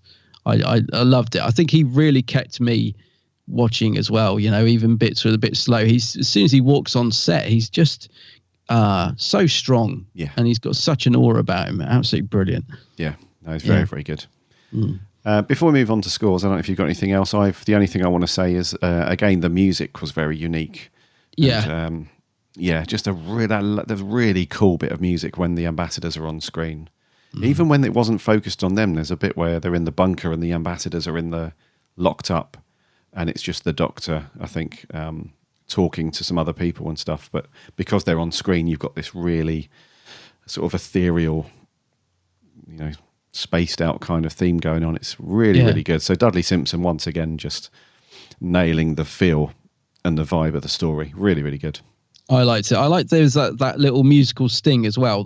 Not just the one in the credits, but every now and again they'd cut to a scene and it'd be just like this 2-second, I can't do it. I loved that. Just to really, almost as if you were sort of drifting off, it just brought you straight back in. So I like the music as well. It was quite varied as well, because you had that sort of weird drum loop, almost like the big drum, doom, doom, doom, and it sort of went doom, and then and all the trippy stuff. So I like the music as well. The only thing that really I've got of note, and it's really just a technical thing, because I noticed the quality between the episodes. We talked about this a bit off air the other week. We were saying about, when they come to remaster these for the Blu-ray sets, they're really going to struggle, I think, because because you get a reprise, you get to see the difference between sort of one source material to the next. So, there was a big drop in quality in terms of the picture, I think, from episode 1 to episode 2. Episode 2, immediately the colors were bleeding all over the screen. You could tell it was a lot less quality source material that they transfer. So I do think, how on earth are they going to remaster these absolutely fantastic stories when it comes to Blu-ray? Because there's only so much you can do when when the episodes have been lost and the only ones that they've managed to find are these sort of low quality. I mean, they've done an amazing job with them. They still look very watchable, but yeah, I did notice a massive difference in the picture quality from episode to episode. It was up and down quite a lot. So yeah, I don't know. I'd just be interested to see how well they managed to remaster these when it comes to Blu-ray. I mean, it won't be enough to bug me, but just with a story that's so good like this, I just wish we had the original films, that they could remaster. It's such a shame that they've got to, sort of cobbled together these. I think one's like PAL 2 videotape, the other one's Chromo dot color recovery. It's all sorts, isn't it? It's such a shame that this great story, will never be seen in such quality as like Spearhead from Space, for example, or something like that. No, I read you. Yeah. Did you notice a dip in quality between the episodes? I mean, I'm talking about the actual picture quality, not story. Yeah, the picture quality really varies from episode to episode, I think, in this. No, absolutely, mate. Yeah, you can definitely tell. And like you said, it's a cobbled together sort of collection of sources they've had to work with, and some of them have been restored more than others. And some of them have had the color tweaked. Some of the them color not, struggled, I think. I think it was episode 2. I was thinking, God, like someone turns their head and the sort of color just doesn't move with the head, and you can just tell that they've really struggled to remaster these from the source material. Yeah. And it's just a shame, because I just really enjoyed it so much. I was thinking, God, wouldn't it be great if we could see this in as it should be, not in these sort of second grade, if you like, video transfers. That is the best that they can do now. I mean, I don't think these episodes will ever be found in their original film. I don't think that can happen. I don't think. No, pretty sure they were, unless they were repeated in other countries. I think the original videotapes are probably destroyed. It's just, I just find it a little heartbreaking when I enjoy a story so much to think this is probably the best we're going to see it in, if you like. But then again, that's better than not having it at all, I suppose. So I'm not really grumbling, but yeah. No, it's a shame. I know what you mean. Yeah. So I think most of the episodes, because the colour versions were binned by the BBC, they only had the black and white versions for a long time. And I think what they did was they took the colour versions that were broadcast in the US. They got hold of those, and then they had the original black and white versions, and they kind of, the restoration project, those guys that did all the restores. Yeah, they mixed the two. I think they merged the two together and cobbled together a decent looking colour version. But then that's good. But then the problem is they haven't got that same source for every episode, so every episode looks slightly, especially episodes 1 and 4. They so everything looks a bit inconsistent. So It does, yeah. I mean, I'm just sort of thinking. I mean, it looks fine. It's perfectly watchable. I'm thinking, God, imagine like that wonderful shot of the ambassador with that, it's got the sunbeam behind him when he's sort of just coming towards the camera. Beautifully shot. I mean, but it's all fuzzy, and I'm thinking, imagine that. Like from the original transfer, all cleaned up, how good that would look. And I don't know. I doubt we're going to see that. But yeah, it is what it is, and they do as well as they can with the restoration. And to be fair, they do an absolutely amazing job with what they have to work with. So yeah, Yes. it looks as good as it can, I guess, and it does look fine. But I just kept thinking all the way through, like when you get to a bit that was particularly fuzzy or whatever, I was thinking, oh man, BBC, what were you doing? Like, how could you get rid of it? It's really quality television, and it's such a shame it wasn't preserved, But yeah, at least we've got it. As I said, I shouldn't be moaning because at least we have it in a form that we can watch it. Because if this was missing, it would be an absolute crime, I think. Yeah. This story. The only other thing I got on my notes, mate, was for the most part, I thought how nice the model work was for the time until we got to there was some lovely models, weren't there? And then all of a sudden we had this terrible rocket when the Doctor goes, and I was like, well, hang on a minute, what happened?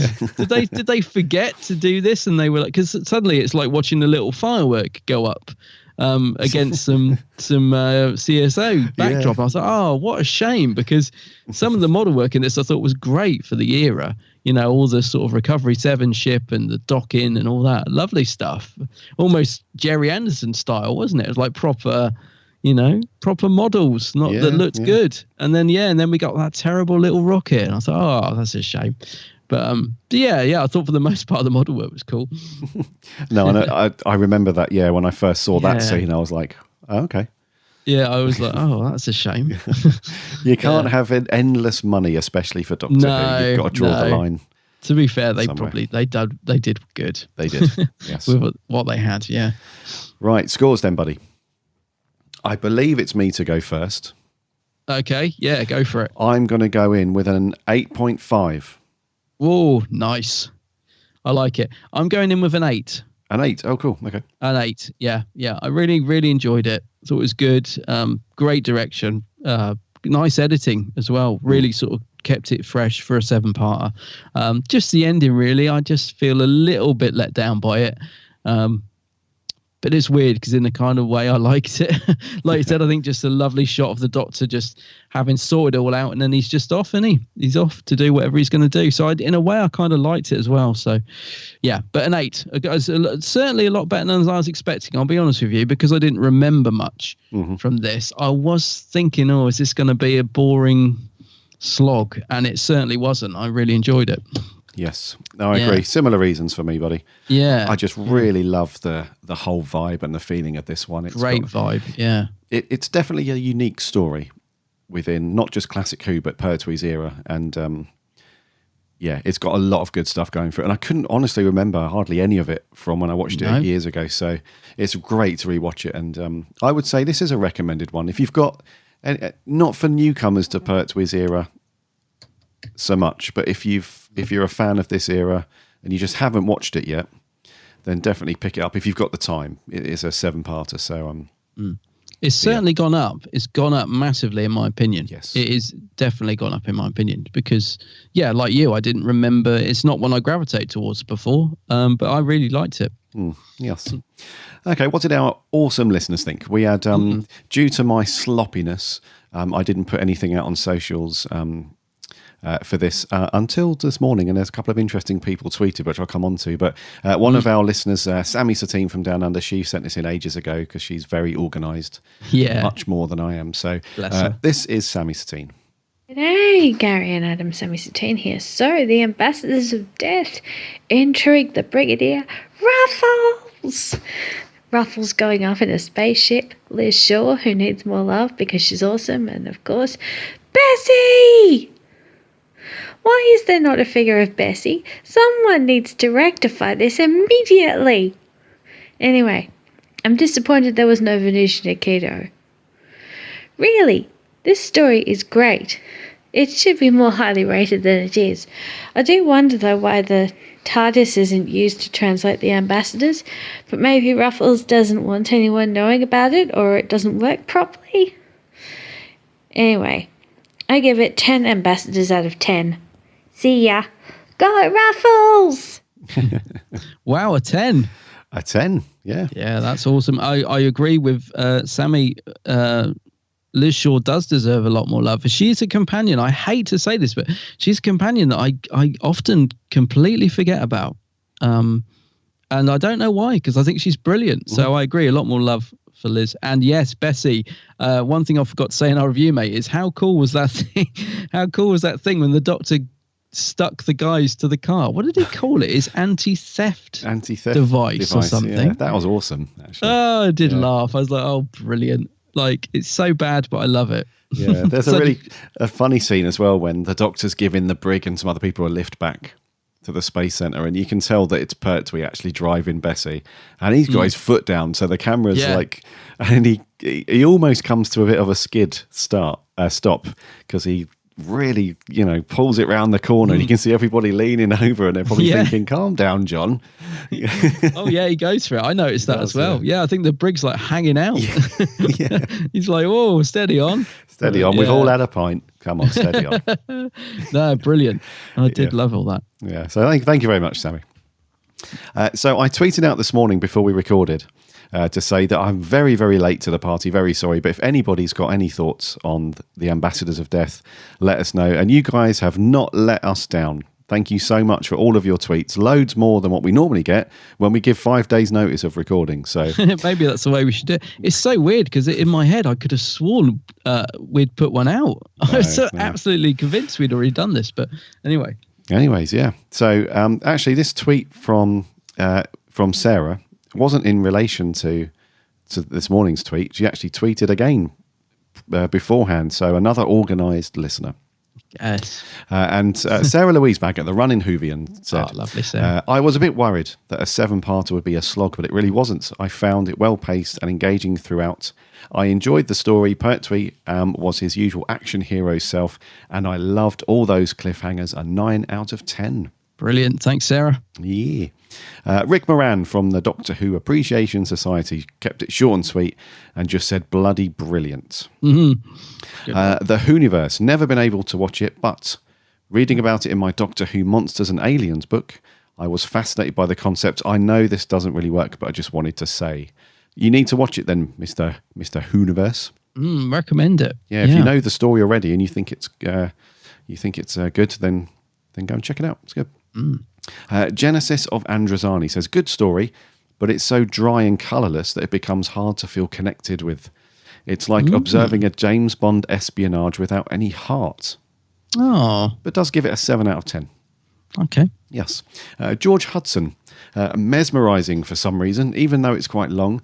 I've always loved it, but I don't have it on DVD. Might have to take that 1 month free subscription to BritBox, as I are putting all the Classic Who on there in December. Oh, brilliant. Do you know what, Gordon? I'm glad that you've said that, buddy, because I signed up to a free trial of BritBox only this morning, and I immediately typed in Doctor Who into the search bar, and it came up with 0. Oh. So I was miffed. But if you're telling us that it's going to come in December, then that's great news, because I remember when BritBox launched over in the US a couple of years ago now, they have pretty much all of the classic catalogue on there. As well as the new stuff. So this will actually be a really good thing. I'm not plugging BritBox in any way. I'm not telling you to sign up. But for any of our listeners that want to watch Classic Who for our reviews but don't own them on DVD, this will be a good way to do that. Yeah, that is good. Yes. Moving on, Miles Mackenzie, short and sweet, love it. One of Pertwee's finest, 8 out of 10. Ben Morris says the music is sublime, particularly the bit where Liz is being in Bessie is being chased. That is good music, that bit. Yeah. Yes. Chris Higham says, great storyline. It's a shame about the abrupt ending. Yes. Nicholas Briggs. What? The voice of the Daleks himself. No. And the Big Finish aficionado says, I love it. It feels like an alternate take on the Pertwee era somehow. And I love that music when the astronauts / ambassadors prowl around. Great performances all round too. Wow. Thank you very much, Nick. Appreciate that. Our writer, Jordan Shortman, says, great story, really fun. I love the pairing of the Third Doctor and Liz, and this story really gives Liz a time to shine. Overall, a great story, and the ambassadors prove themselves to be strangely unnerving creatures. Long-time listener and tweeter, Rob Kelly. I think this one gets forgotten in a very strong season. It's great, fun adventure, and the direction is excellent. John Morris. You'll know that name if you've read pretty much any of the Doctor Who main range or listened to any of the main range audio stories or any of the Lost stories on Big Finish or the Eighth Doctor adventures from Big Finish. Johnny Morris is the guy that wrote all of that cool stuff. He says, I think Stephen Moffat must have found the spacesuit feels very scary as a kid because he kept bringing them back. Yes, he did. I immediately connected with that. I thought, yes, he has brought a lot of spacesuit stuff back. Moving on, a few more. George Sandifer Smith says, saw it for the first time recently and loved it. It's not like any other Doctor Who story, taking the Earthbound formula in a more global, less cosy direction. The ambassadors themselves are pretty scary too. They are. And Complexicated Cookie says, I love how they use the opportunity of a 7-parter to tell a story on an epic scale. Yes, it broke the budget, but it was worth it. An absolute gem of a story that doesn't get the credit it deserves because it's followed by Inferno, which is one of the 5 best stories of all time. It's another long... In Inferno, 7 parts as well? 6. 6, is it? Oh, is it 7? You could be right there. Yeah, gosh. Yeah, I'm not sure. And lastly... John Hall says, it shows the signs of having gone through too many drafts by too many different hands. David Whittaker definitely deserved a better swan song than this. That being said, the direction is top notch, especially the action sequences. The aliens are quite alien and the music's ethereal. Ethereal, that's a good word for it. I like that. Yeah, it is. Hold on a minute. Inferno. You're right, buddy. It's 7 parts. Of course you're right. Yeah, I thought it was, yeah. Gosh, I didn't realise they had 2 7-parters together like that, yeah. That's that's not a slog because it's enjoyable, but it's a slog. No, I know what you mean. It's like, yeah. Yeah, I don't know why I questioned you, buddy. Of course you're right. 7 parts. Right, that's it. So thank you so much, everyone that tweeted this morning. I know it was short notice. That's very, a great cool. response, considering how quick we literally were half an hour before the show. That's an amazing response. Yes. You guys are awesome. You are awesome. Thank you very much. And Nick Briggs jumping on as well. Thank you so much. Yeah, lovely. Next week, buddy. What have we got for next week? Next week, we're back to Torchwood with an episode called Captain Jack Harkness. I wonder what that's about. I wonder who that's about. I wonder, So, can't remember anything about it, as usual. So, looking forward to that. Bit of Torchwood. Good. What was the last one? Did we enjoy the last Torchwood? Because we've been a bit hit and miss with Torchwood. Now, what was the last one we've had? Yeah, Out of Time was the last one. Oh, is that the one with the aeroplane? Oh, no, sorry. One was called, last one was Combat. Combat. Yes. Oh, no, we didn't enjoy it. You rated it a 3. Yeah. Oh, a 3. It's pretty poor. Let's hope this week's is better. Yeah. Yeah, that was right. That's the one where Owen was just kicking off, having fights in clubs, and Matey Boy, the estate agent. Yeah, it's all coming back to me now. The Weevil, the underground fight club thing. Oh dear, yeah. Oh God, let's hope this one's better. Yeah, indeed. So yes, get your DVDs or Blu-rays out. Give that a watch because we'll be asking for your view. On what you think to that one, and I think we'll wrap there, dude, for 245. Okay.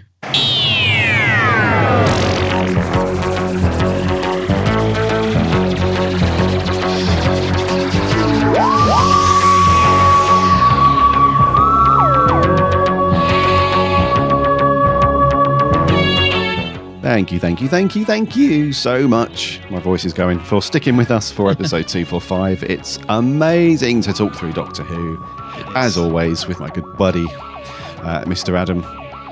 Thank you again for those sending in your audio clips and your tweets and so on. Very much appreciated. You make the show, especially that last review section, you guys really do make that section worthwhile, because it's just great to hear what fandom thinks of our stories that we're reviewing. Not our stories, but the stories that we're reviewing and so on. We haven't written any of them. So. Yes, next week, as Adam said, Torchwood, Captain Jack Harkness, get that watched. We'll be asking for your thoughts and feelings on that one. In the meantime, head over to the website, www.bigblueboxpodcast.co.uk. You can listen to all of our episodes on there, and you can check out all of the cool articles that our writers put out over there. Also, don't forget to subscribe to the podcast on whatever podcast app you listen to podcasts on. Just do a search for us, the Big Blue Box Podcast. Give us a like and a sub there. And if you've got a second to give us a rating and a review, that would be amazing, because that helps us lots and lots. We're also on the socials, Instagram, Twitter, Facebook. Just do a search again for the Big Blue Box. You'll find us on there. We've been a bit busy recently, but we usually tweet and do other bits and pieces over there, so get involved there. Also, check out my co-host channel over on YouTube, The Geek's Handbag. Yeah, The Geek's Handbag, yeah. I might get to film something again. But there's loads on there. Go and have a look. Yeah, Adam's put videos out on YouTube for years, so there's a huge catalogue of really, really cool videos there. Unboxings, reviews, loads of geek stuff. Go and check it out, The Geek's Handbag. And Adam is also on all the socials under the same name. Yeah, I'm pretty active on the socials, actually. Yeah. Yes. I tried to be anyway. Yes, no, it's good. So go and check out Adam over on Twitter, Instagram, Facebook, The Geek's Handbag. Again, get involved. We tweet and talk about loads of stuff normally throughout the week. So that's going to do for 245. We will see you next week for 246. Until then, my name's Gary. My name's Adam. And remember...